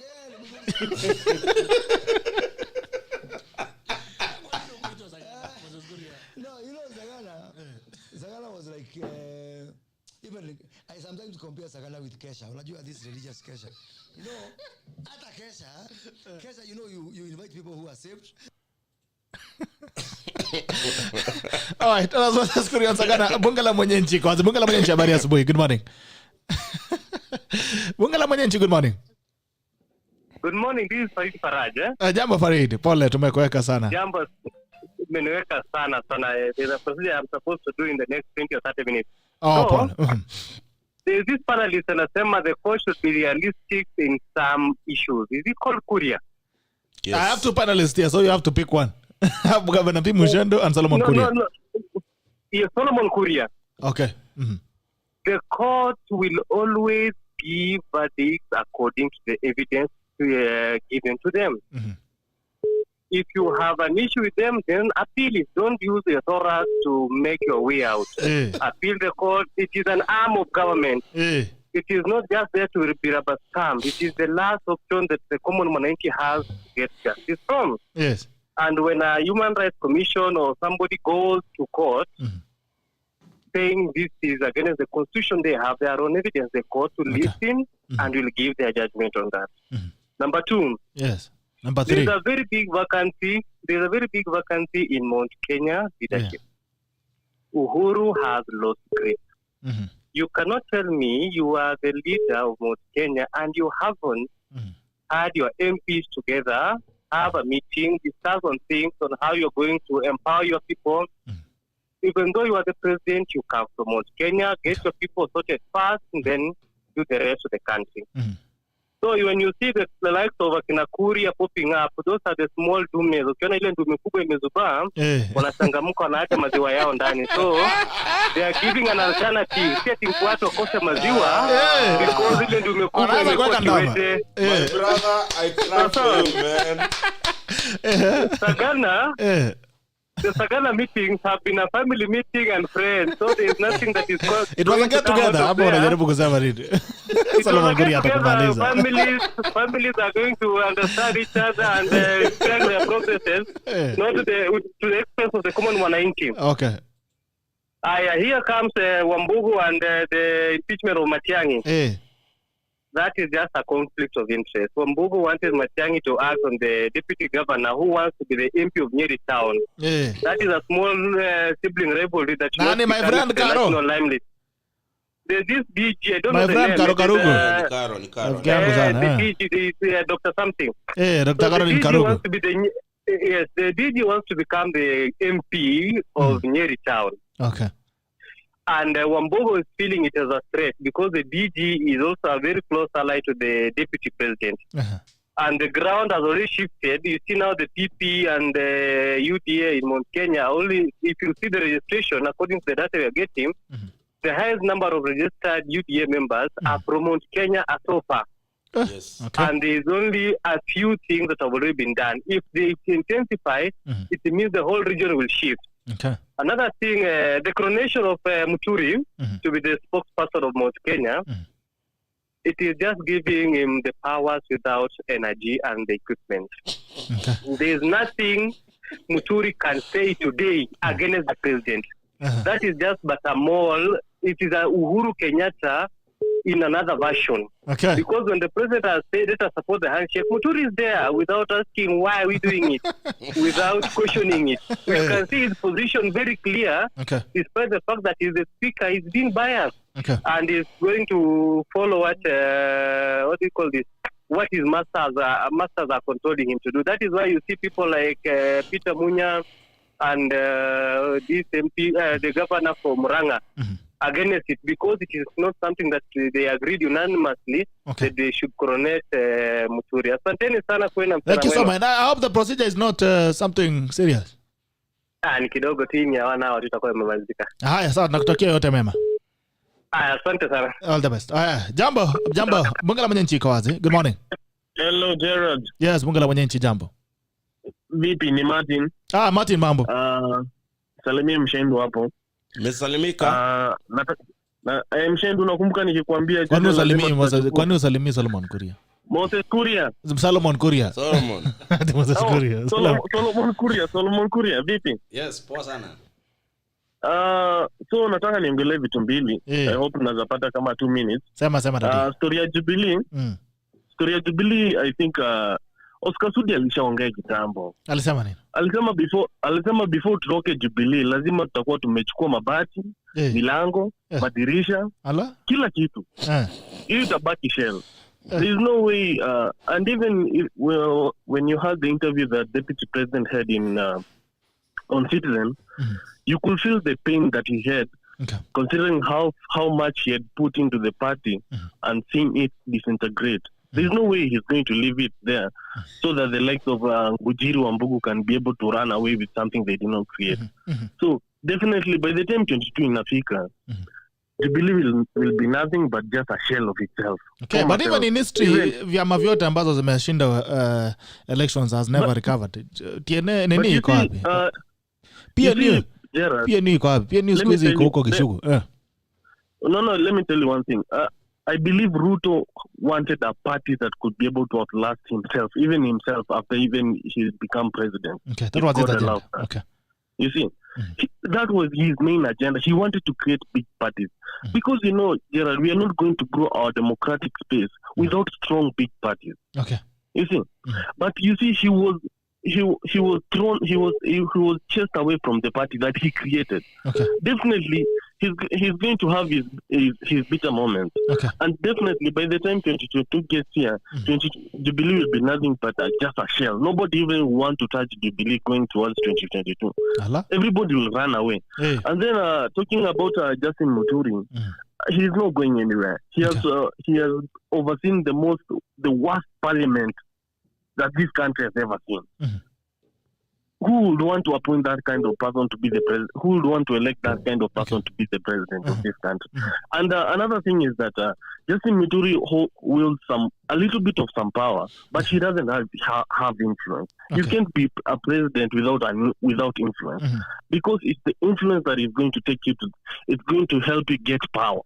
You might have power, but you cannot get influence, because those two things, you have to have those two things to get to the presidency. And Justin Muturi lacks that, because he has been losing elections in his own backyard. That is the problem, that he's going into this thing having lost subsequently almost 2 times.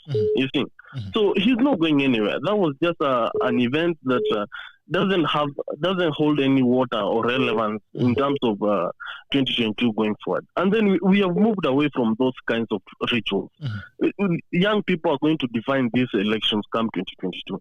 And when they see you coming from the bush, they wonder, what is this person doing?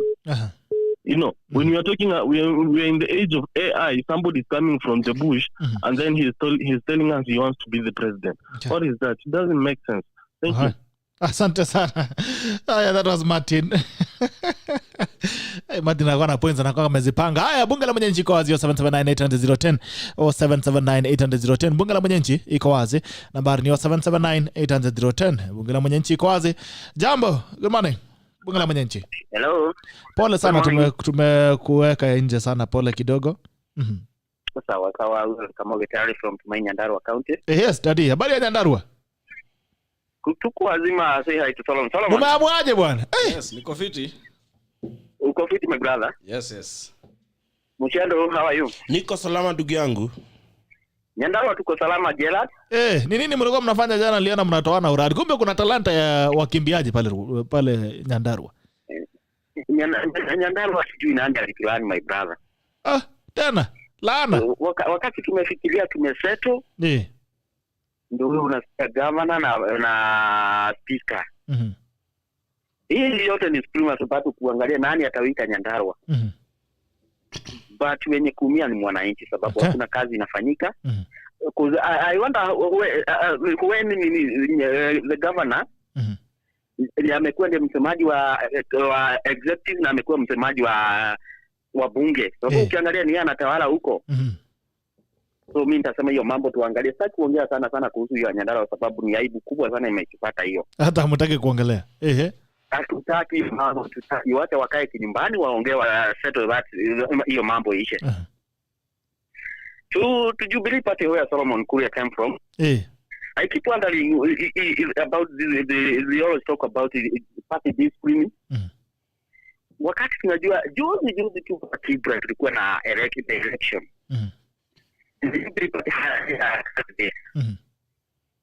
But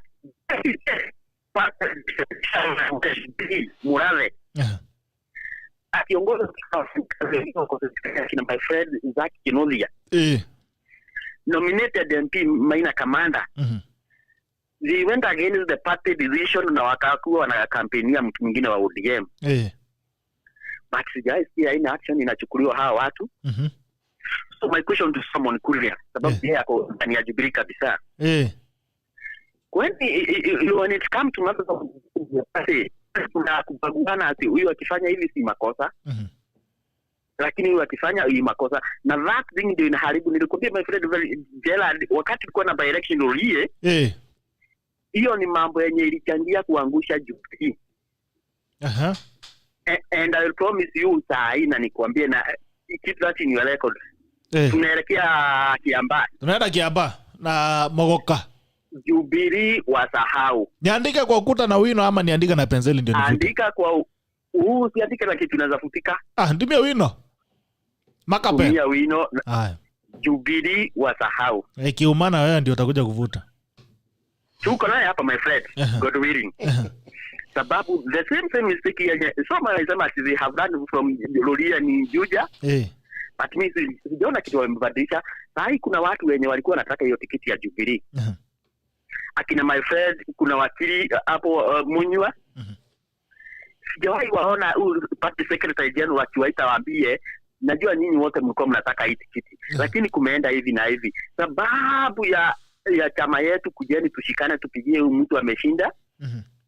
Tumsupport. But ukiangalia deputy president ambaye anahusishwa na UDA amejaribu kuita mmoja anaambia my friend najua ulifanywa hivi na hivi kuja hata yeye kama my friend kama ni wewe ulifanywa hivyo sababu najua wenye walikosa hiyo tikiti ya Jubilee si ati wanapita ngita. Hata Muchendu alienda kubembelezwa. Muchendu alikuwa amewaka moto, alimtumia video nyingine moto hapo nikaogopa hata kuweka.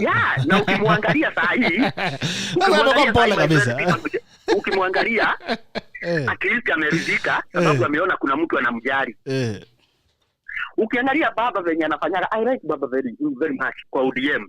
You remember kuna time walikuwa na different na mtu anaitwa Ledama Orekina. Na Ledama akasema not only ODM tukaenda Mombasa kukatua na Joho. Baba akatumia uelevu wake akawaita akaambia watoto wangu kujeni tuongee. Najua mjafuta tuongee. Ni mambo ikaa sorted. But Jubilee ukienda wenye wanaiongoza kina Solomon Kuria Secretary General huyu hapa tuju kujipiga tu kifua. Na hiyo ndio itawakosa. Tukikuja hapa kwa Mlima Kenya, Mount Kenya. Mko nasikia mko na speaker mpya? Tuna mimi don't recognize nani. Mtambe Muturi. Huyo ni speaker wa bunge na mimi I'm not in the parliament. No, man.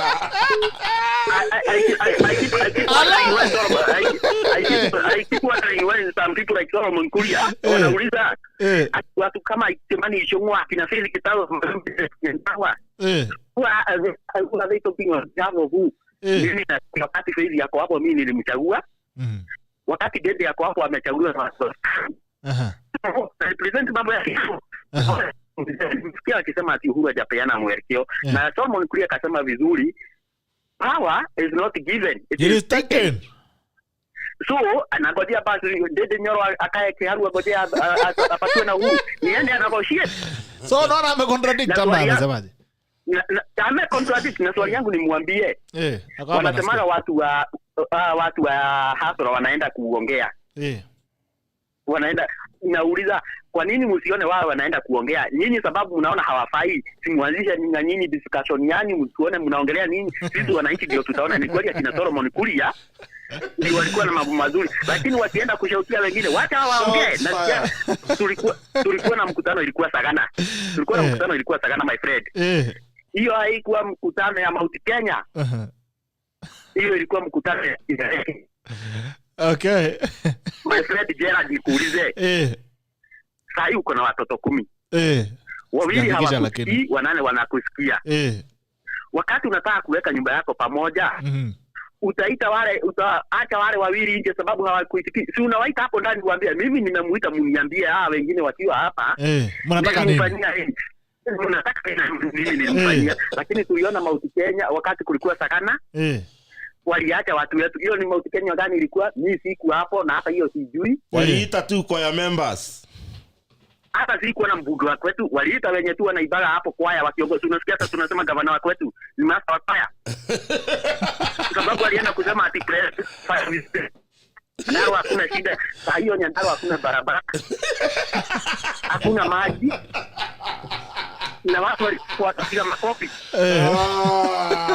lakini wakati kuangalia hawakama na my friend Francis Kimemia kwa master president worship ndio alipeleka hapo mbele acha maneno thank you my friend na tuko na Solomon Kuria umaki that about nini kiamba tutapatana Solomon anataka Nyandarua so mwende mtafutane Nyandarua anasema mpatane kwa ground muongee kuna kakuku nitatafuta tukule na yeye hiyo siku sasa Solomon Kuria ako na kuku tukiongea sasa Thank you. Have a good day. Asante sana. Thank you so much. Bunge la mwenye nchi iko wazi 07798010 07798010. Naona umepewa hapa warning Muchendu. Umesema Dennis Ndumbi Bishop amesema Muchendu UDA must win otherwise we all do solely responsible. So unajua uko na kazi tayari. Tusikie Joel Rama anasemaje kule diaspora. Joel Rama, jambo kaka. Bwana Jero. Leo bwana ni kubaya. Leo kumewaka moto. Ndio ile siku walisemanga siku ya kuzama. Ya kwenda Sayuni. Sasa wacha kwanza nisalimie my governor hapo Bwana Muchendu. Bwana Muchendu bwana, long time sijakusikia for a while bwana. How are you my brother? Jamaa alikuwa ameenda kufuliza huko Juja. I am doing okay. Mimi nilikuwa I'm doing okay nilikuwa huko Juja kutafuta kula ya Hasra Nation.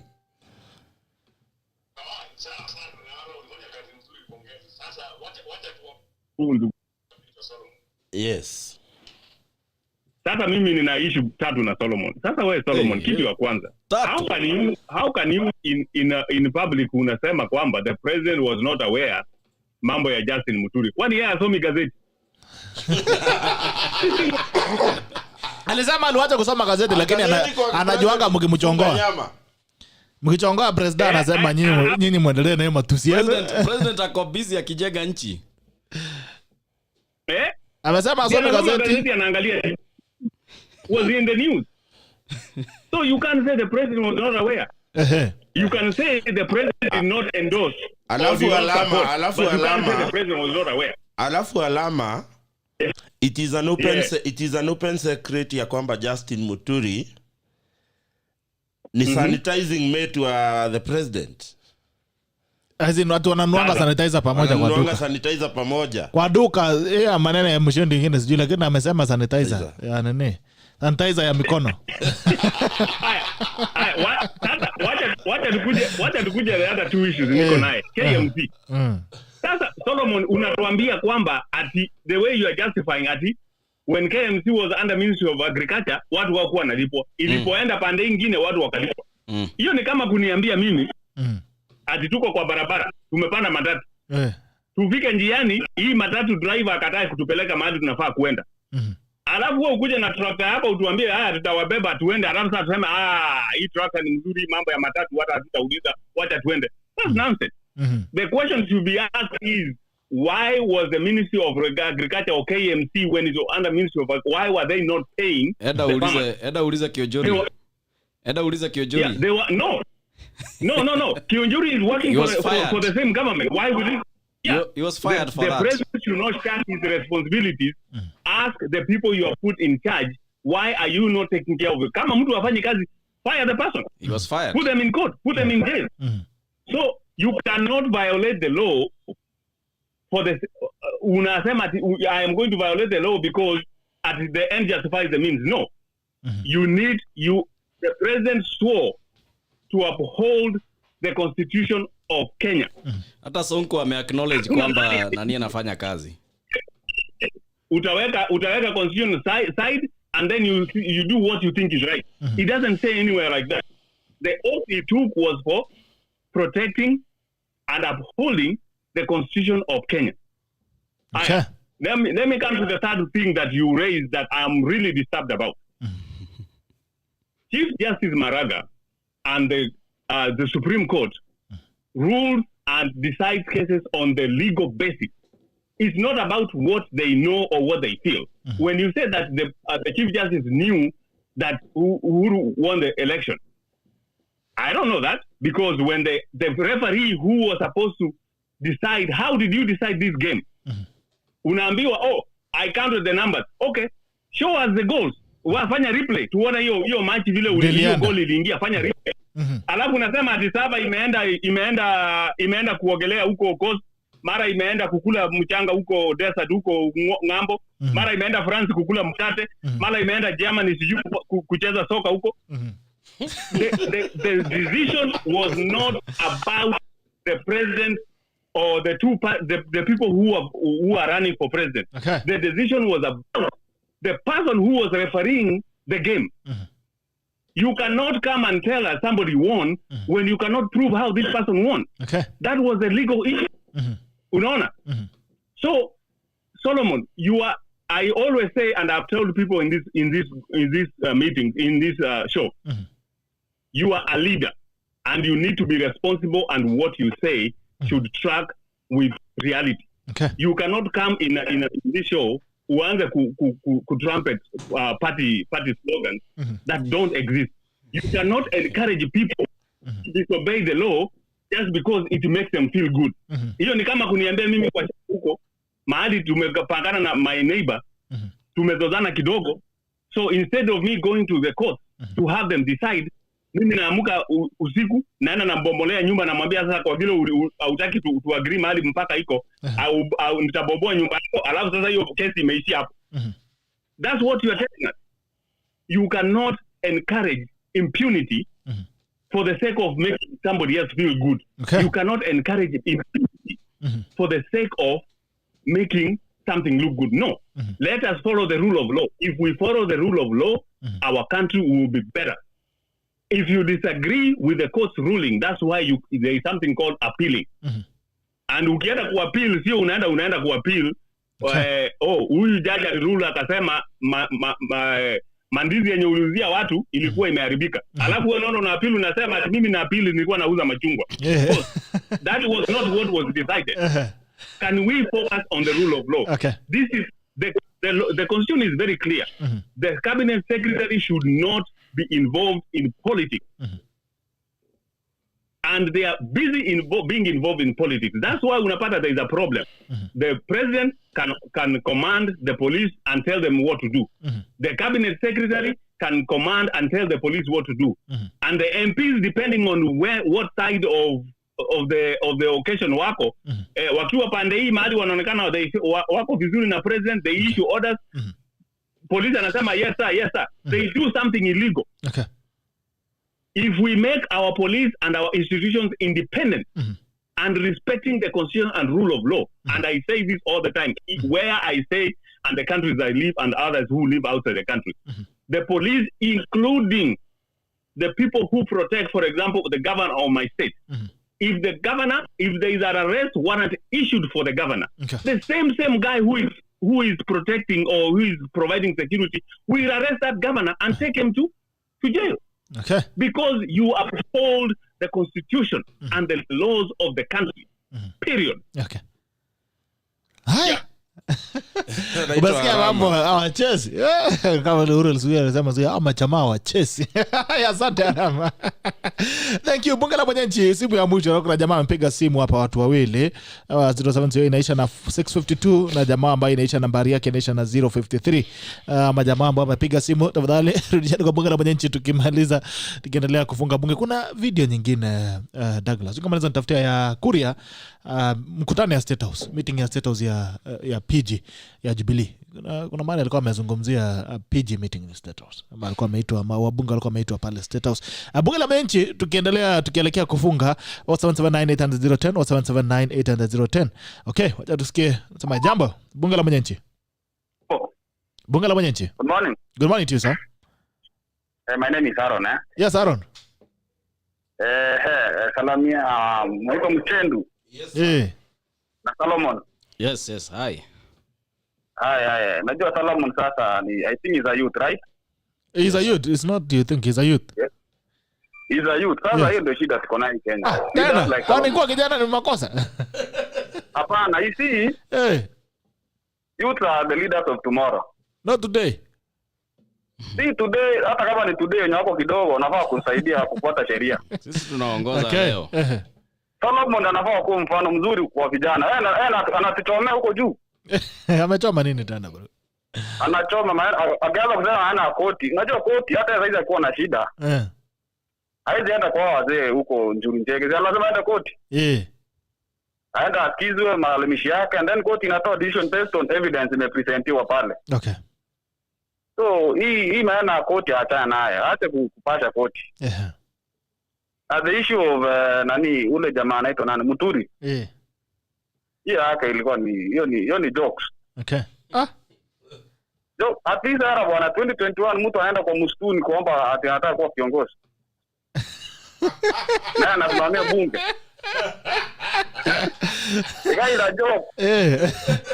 In fact, kuja bana wao kutolewa kwa Ndio mchokozi sana. Hapana. Okay. Sasa joke bwana. Hiyo vitu hata sisi tunafanya hizo vitu nani pitoko. Sisi yuko nyumbani tunafanya maneno. Every Christmas. In fact tunafanya invite kwa Solomon wakuje huko. Kule Mbuzi. Okay. Yes, tunafanyanga vijana wetu wanaenda wanatairi kwa msituni wanatoka. Tena wanaendelea na maisha. Na hakunanga television anaonyesha watu wameenda wapi. So those things ndio inaharibu nchi. Okay. Lakini lakini what? Ngoja kidogo, umesema unaitwa nani ndio nisikutengue vibaya? Naitwa Aaron. Sasa Aaron nikukumbushe. Yes. Unakumbuka Talai Elders? Yes. Si unakumbuka Mheshimiwa Gideon Moi na Mheshimiwa William Ruto walienda kuona Talai Elders? Ruto alienda kuona kwa sababu anataka kuwa president. To sort their approval to be leaders. So usitusi wazee wetu. Wazee wetu usitusi wazee wetu. Bana sisi hatukwenda msituni, we went to our shrine ya Wakikuyu. Hata sisi tunaenda nani? Usiseme ni msitu. Wewe ongea maneno mengine lakini maneno ya shrine. Niliona msitu. Uliona msitu wapi wewe? Unasema mokoro wa Nyagathanga ni msitu? Okay, ngoja kitu kingine. Wewe hujui pahali hiyo mokoro ya Nyagathanga iko. Nitakupeleka uone ndio uone sio msitu. Hizo salamu. Hii si Jubilee party my friend. Hii ni show. Ndio unaza.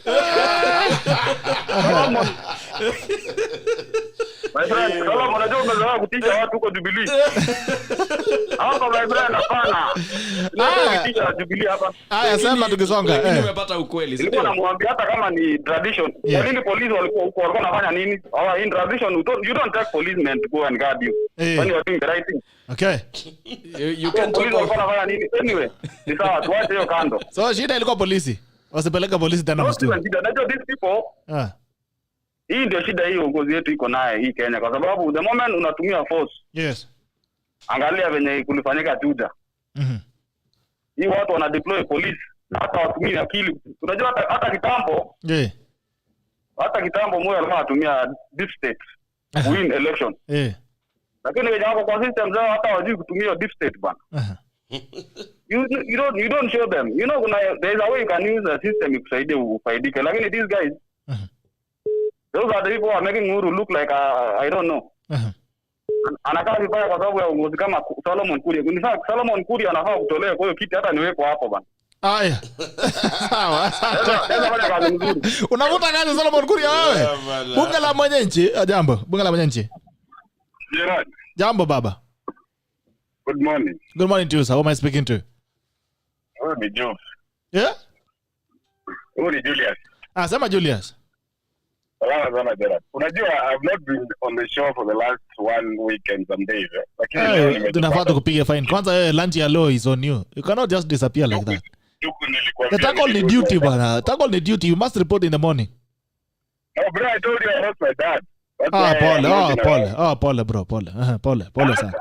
A young leader. And a young person in this country. And you sit and listen to Solomon. You would wonder where this country is headed to. This guy is just a puppet for the government. You can't be a puppet for the government if you're a young person. We should be eating these guys with the hard questions that they don't like to hear. I'm very disappointed to listen to that guy. And hata niache kuongea sana. Mungu awabariki na mshinde sana. Asante Paulo, sikazirika sana bro. Pole. Wananchi wako na hasira leo. Utapata hiyo video ya Moses Kuria? Haipatikani Haya, bunge la mwenye tumeifunga, bunge la mwenyeji. Solomon bwana. Umekosea nini wananchi? Unajua nimewaambia kile pengine ambacho Muchendo huwa hawabii. And you know the truth sometimes it hurts. Tuvumiliane. The truth is relative. Kidogo tu. Because picking from what they have said. Okay.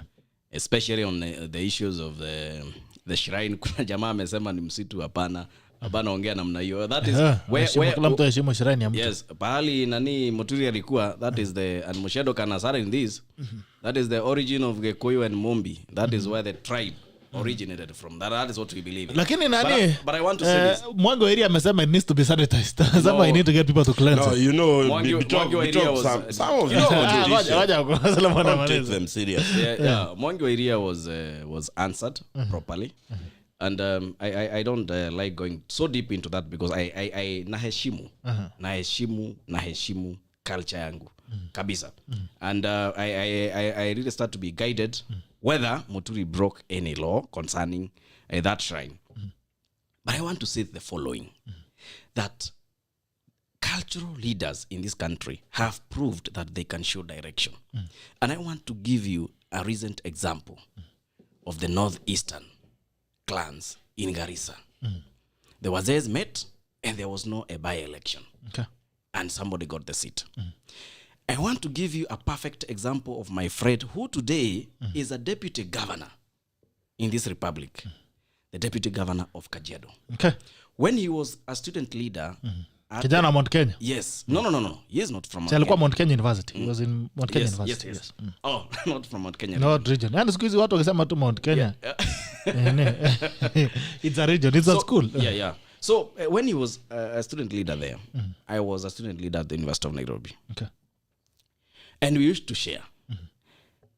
But when he declared he was actually vying for a member of county assembly, yes. MCA.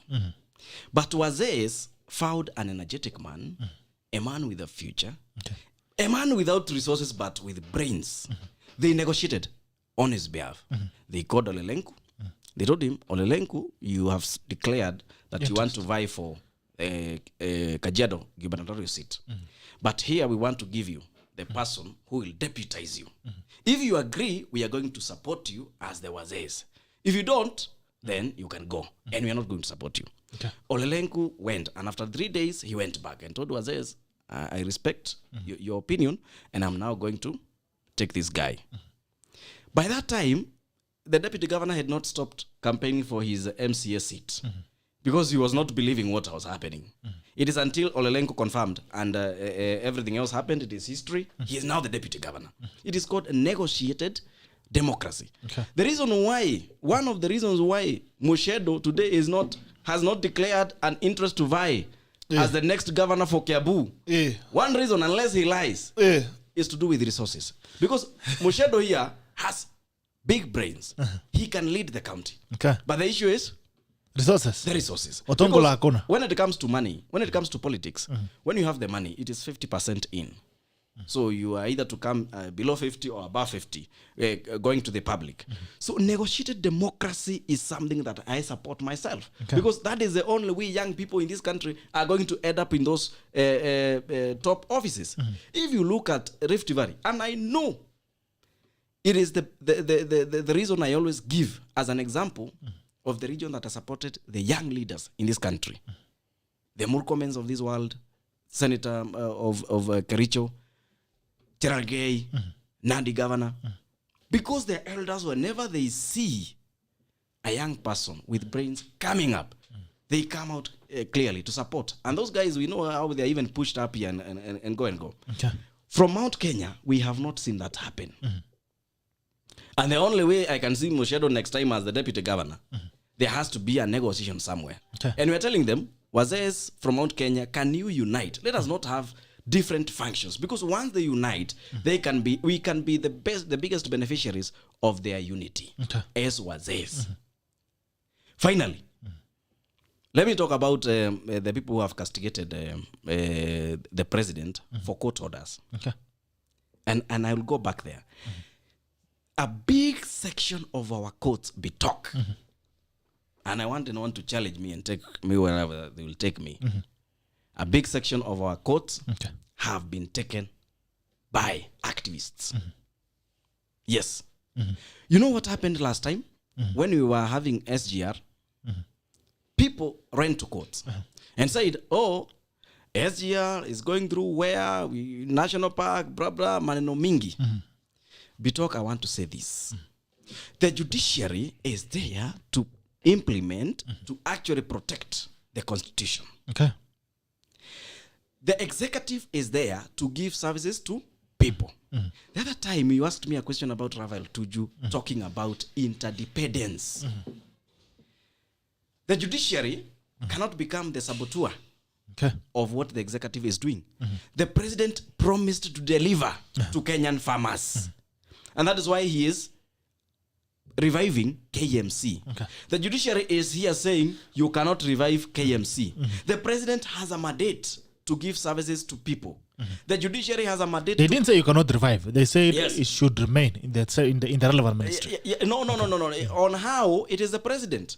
On how to revive it. The president has a list of measures that he can take to revive. Now they're telling him you cannot take it to the Minister of Defense. Okay. Well, it is his prerogative to give functions to some of those ministries. In fact, through the public service, the president can create departments, can create positions, like he created the CAS positions through the Public Service Commission.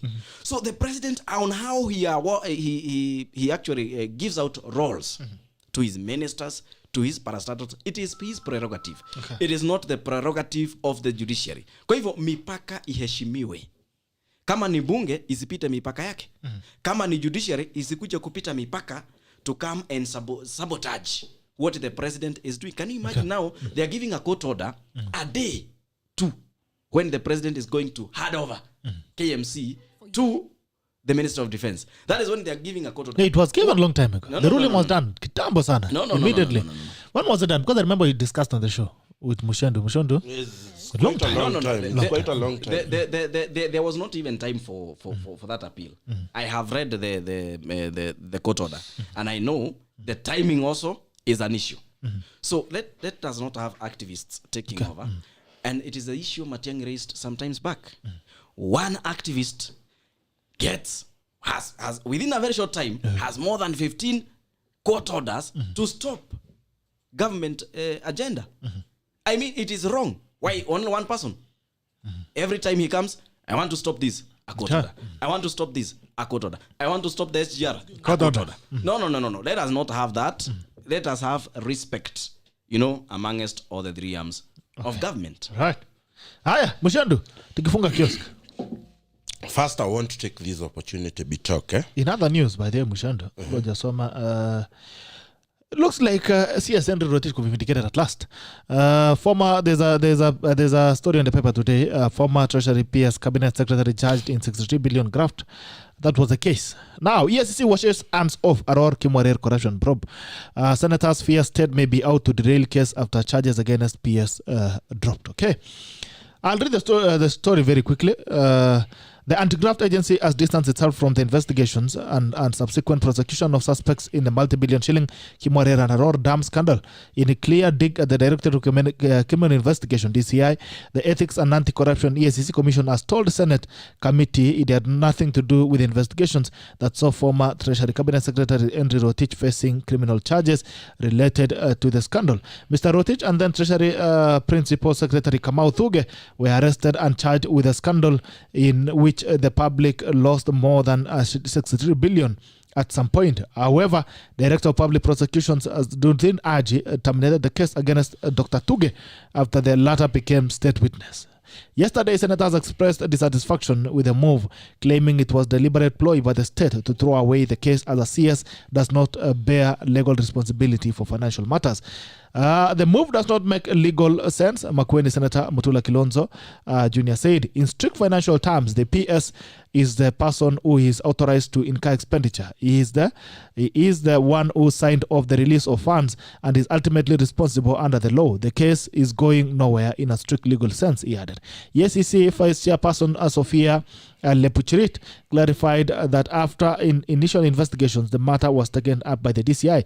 EACC had nothing to do with the investigations. We have also discussed among ourselves how the PS who has authority to incur expenditure was let off, while a CS who has no financial portfolio is still facing charges. She said EACC has over the past 5 years concluded 1,000 investigations on corruption and related offences, out of which 275 have been finalized, 169 of them resulting in a conviction. Assets worth appropriately 25 billion have been recovered and surrendered for public benefit, and loss of approximately 30 billion averted through proactive investigation and disruption of corruption networks in the same period. Now, here is the paradox, and it's in the document. Yes, raising. Why is Kamau Thuge a witness against CSN Rotich? Yes, Yat is the one who does financial approvals, and now it looks like whoever is doing it now on the newspaper, I think that the government wants to walk away. I think I've always said that both the ESCC and DCI are no longer independent as they should be. They become part of the state function. They are functionaries of the state. So the state does what it deems best.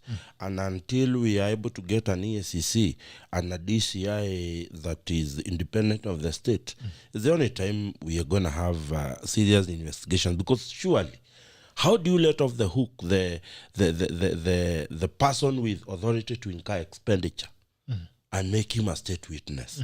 It's so malicious. It's something that needs to be looked at. Anyway, away from that, because we have had quite a share of some of the nonsensical things being done in this country, that one being one of them. As I was saying, I want to take this opportunity to congratulate one of our members of the Hustler Nation, Sandra Njoki. Sandra Njoki has been appointed as the Executive Director of People's Empowerment Party. This is the same Sandra Njoki? Yes, it's the Sandra Njoki that you know. She has been appointed as the executive. I will tell you, she was the oil behind the machine that won the Juja by-election. I want to take this opportunity to congratulate her, wish her the best as she takes over the mantle of being the executive director of People's Empowerment Party. And I wish also to thank Moses KURIA for appointing a brilliant young maid. She hails from Kirinyaga County. And we really are proud of you, and we believe that you shall work to the betterment of the party. And I wish to say that despite the fact that one Moses KURIA at one point disappointed some of us, we still believe in the ideas of PEP, and we are behind the People's Empowerment Party. And it is my submission that as a region, we require regional stronghold union and organization to be able to bargain with the rest of the country. So Moses KURIA, I wish to send my gratitude for appointing a very well deserving, ready to be the executive director of our party. And we believe that with her on the seat, the party is going to make some strides, and we shall become a formidable force in the central of this country. All right. I don't know if you have any comments on that newspaper article that I've read, KURIA. The fact is, money was lost in Kimorer and Aror. So whether ESCC distances themselves from the investigations, then we should be told. How is the CS let off the PS let off the hook and turned into witness against his own CS? You could do things under coercion, yes, under threats. As he said, so I believe there are reasons enough, and sometimes you could also be a criminal. You could be also part of the syndicate. You signed papers, and now you want to tell the nation, like the Akasha brothers. They gave the Americans a list of the drug lords world over that they have been operating with, and they were given a less judgment of 25 years. Maybe if they did not sign that agreement with the courts, maybe they would have been jailed for life. If you get someone who has committed a crime, that is the best witness if he agrees to convert. So if PS was part of the crime and he has now agreed to be the witness to the state, then we save him. Then we are able, not save. We shall be able to know everything. Saved by the grace. No, we shall be able to know everything which happened. What can wash away my sins? From the horse's mouth. Are you getting? From the horse's mouth. So all the time, even including the murder cases, if a murderer cooperates and agrees to say, I was sent by so and so for this and this reason, we are going to get a lot of information from them. So let us be told now, since now the ESCC have said they are not the ones who conducted, so the DCI, whom I believe was so much into this, should give us more details on that. Money was lost. Let us be told who ate the money. Because today, the people of Elgeyo Marakwet, are dying because of floods, and there could be 2 dams there to collect all that water and give people clean water to drink. The fact is, money was lost. Let us be told who ate the money. Tuambiwe nani alikula pesa. Tukifunga nani kwa magazeti hapa niendelee to headlines. The Standard says unrest its parties as race to succeed. Uhuru gathers pace. The parties are not sitting pretty. Jubilee is smarting from losses in by-elections and Ruto allies are fighting for control of UDA. While in ODM, a group allied to Senator Orengo is fighting those allied to Chairman Mbadi and Minority Chief Whip. Unite. Mwana hapo Deputy President William Ruto and associated with UDA. Uhuru Kenyatta, Jubilee President and Jubilee Party Leader, Kopalera Odinga, ODM Party Leader. Somalia appears to be entombed in an infinite cycle of volatility. What will it take to set towards the path of stabilization? By the way, things are crazy in Somalia. In fact, experts are beginning to leave the country. So it's getting crazy as we move forward. The elections also coming in Ethiopia. So I think within the African region, we're going to witness a lot of issues in terms political. Okay, governors on EACC radar over shillings 11 billion. Current and former county bosses battle court cases, even as Kidero Aisoma Bay tops it next year. Lelong Kulal is still in office but under strict court terms, while Waititu and Sonko were impeached. Okay, and I think what's interesting about these things is that she never feels so comfortable. There's another government that can come in and start reviving your case. If you go through what Kidero is going through right now, I'll never want to go through that. Shilingi yangu mbili and I sleep peacefully. Couple detained over daughter's death. Investigation revealed that 15-year-old disappeared from home, and when she resurfaced, she was disciplined. She was disciplined hadi akatuacha. Okay, hiyo ni mambo ya wazazi, tafadhali mwache kupiga watoto. Okay, naona pia Eldoret City Marathon inakuja, kama wewe ni mkimbiaji kimbia pale. People Daily inasemaje? Kidero cannot explain shillings 8 billion assets. Mtu moja. Imagine. Waititu ni 2 billion. The next governor Lelong Kulal ni Samburu 500 million. Mike Songon 1 billion. And the graft agency props are serving county chiefs for wealth invested in property, cash in bank accounts and shares. Kidero cannot account for 8 billion. Almost your budget. Imagine. Koma faces staff choices in appeal. Court crisis. By the way, we didn't talk about this. What should you expect from the judiciary as a BBI appeals? While some lawyers suggest the CJ could pursue a diplomatic approach, others maintain she let mother play out in court. Politicians don't fight it out for IBC jobs. Ethnic, gender and regional balance likely to influence election panel. Sijui kuna gazeti gani nyingine hapa sijaangalia. Nation nimeangalia. Haya, Nation sema Daily Nation, Uhuru 2022 magic bullet. Succession President Kenyatta is reaching out to his unchecked partner Raila Odinga and the leaders of One Kenya movement in the quest for a super alliance ahead of next year's polls. That is on page 4. A puzzle of millions wired to Somalia by Bashir. Okay, on page 8.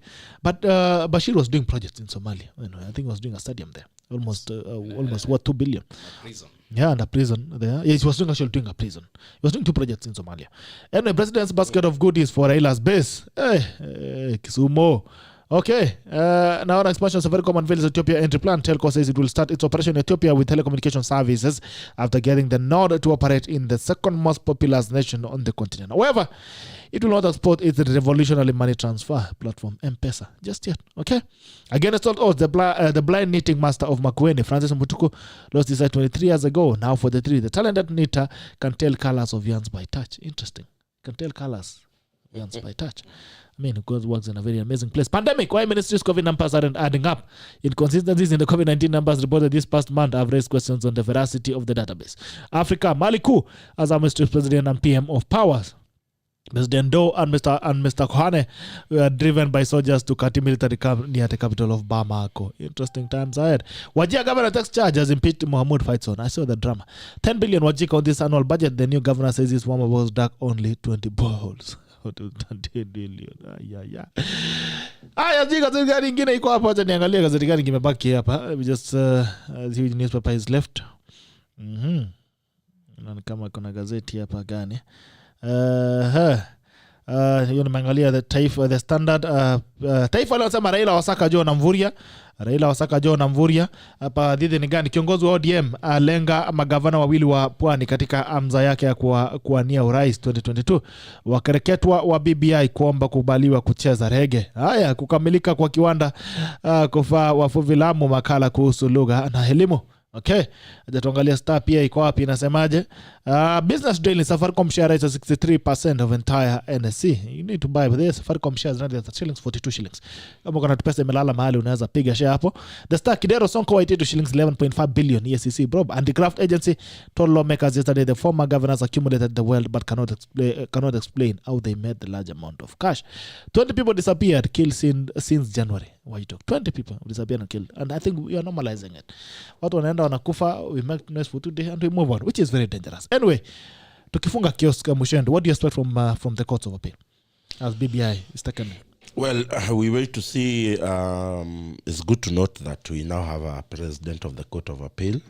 And I am hoping and I am believing that the president is going to actually go ahead and appoint the judges that are required to actually adjudicate matters at the Court of Appeal. One thing I would say, Bitok, without fear of contradiction, BBI should not be at the top list of the Court of Appeal, if you ask me.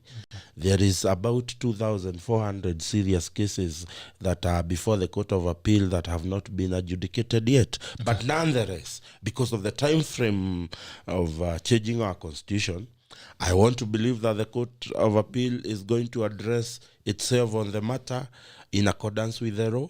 Okay. And I should tell Kenyans they should not fear. We have seen the conviction in the Prime Minister's eyes when he was talking about the Court of Appeal hearing the case. One would have shivers that he could have the predetermined outcome of the court. But I say, and I keep saying, I still have hope and I still believe in our justice system. And unlike KURIA and the Badwagon, whatever judgment the Court of Appeal comes with, I hope that we will abide with it. Unlike him, who do not accept court decisions. If the Court of Appeal declares that BBI so then we will praise the court next week. No. They will praise the court. You will see them on the press conference, and they will talk about if the Court of Appeal was to go their way. I am betting the leader of Jubilee Youth League I'll be waiting will to be see there, and they would say, we are so proud on this ruling. They will use the word on this what do you use the word? Judgment. Landmark judgment. Exercise of jurisprudence. But my point is it is before the Court of Appeal. And I believe in the justice system. I will tell you I'm not an enthusiast of BBI. But then if the court adjudicates the matter and the matter is said that we have to go on with it, then it is the law. We will have to agree. Maybe those who went to court, because I'm not the one who went to court to talk, probably they will now head to the Supreme Court. I don't know. But personally, I would say that I am sitting on the side and allowing the system and the wheels of justice to take charge of the matter. However direction the wheels of justice take us, it's the decision we go. Because I'm glad it is not moving on. But even if they say it moves on, I will be glad I will still have an opportunity to address myself on the ballot. Okay. Hi, KURIA. What do you expect? Let me say, I expect that the Court of Appeal is going to make a ruling devoid of my feelings na makasiriko. Okay. Like what we witnessed at the High Court. How do you measure makasiriko? Kulikuwa na makasiriko mingi sana. Uko na makasiriko mita. Kulikuwa na makasiriko mingi. Majaji watatu ambao walikuwa wawe appointed kuwa judges of the Court of Appeal. The list is still lying somewhere. The president has not approved it because the report says they have credibility issues.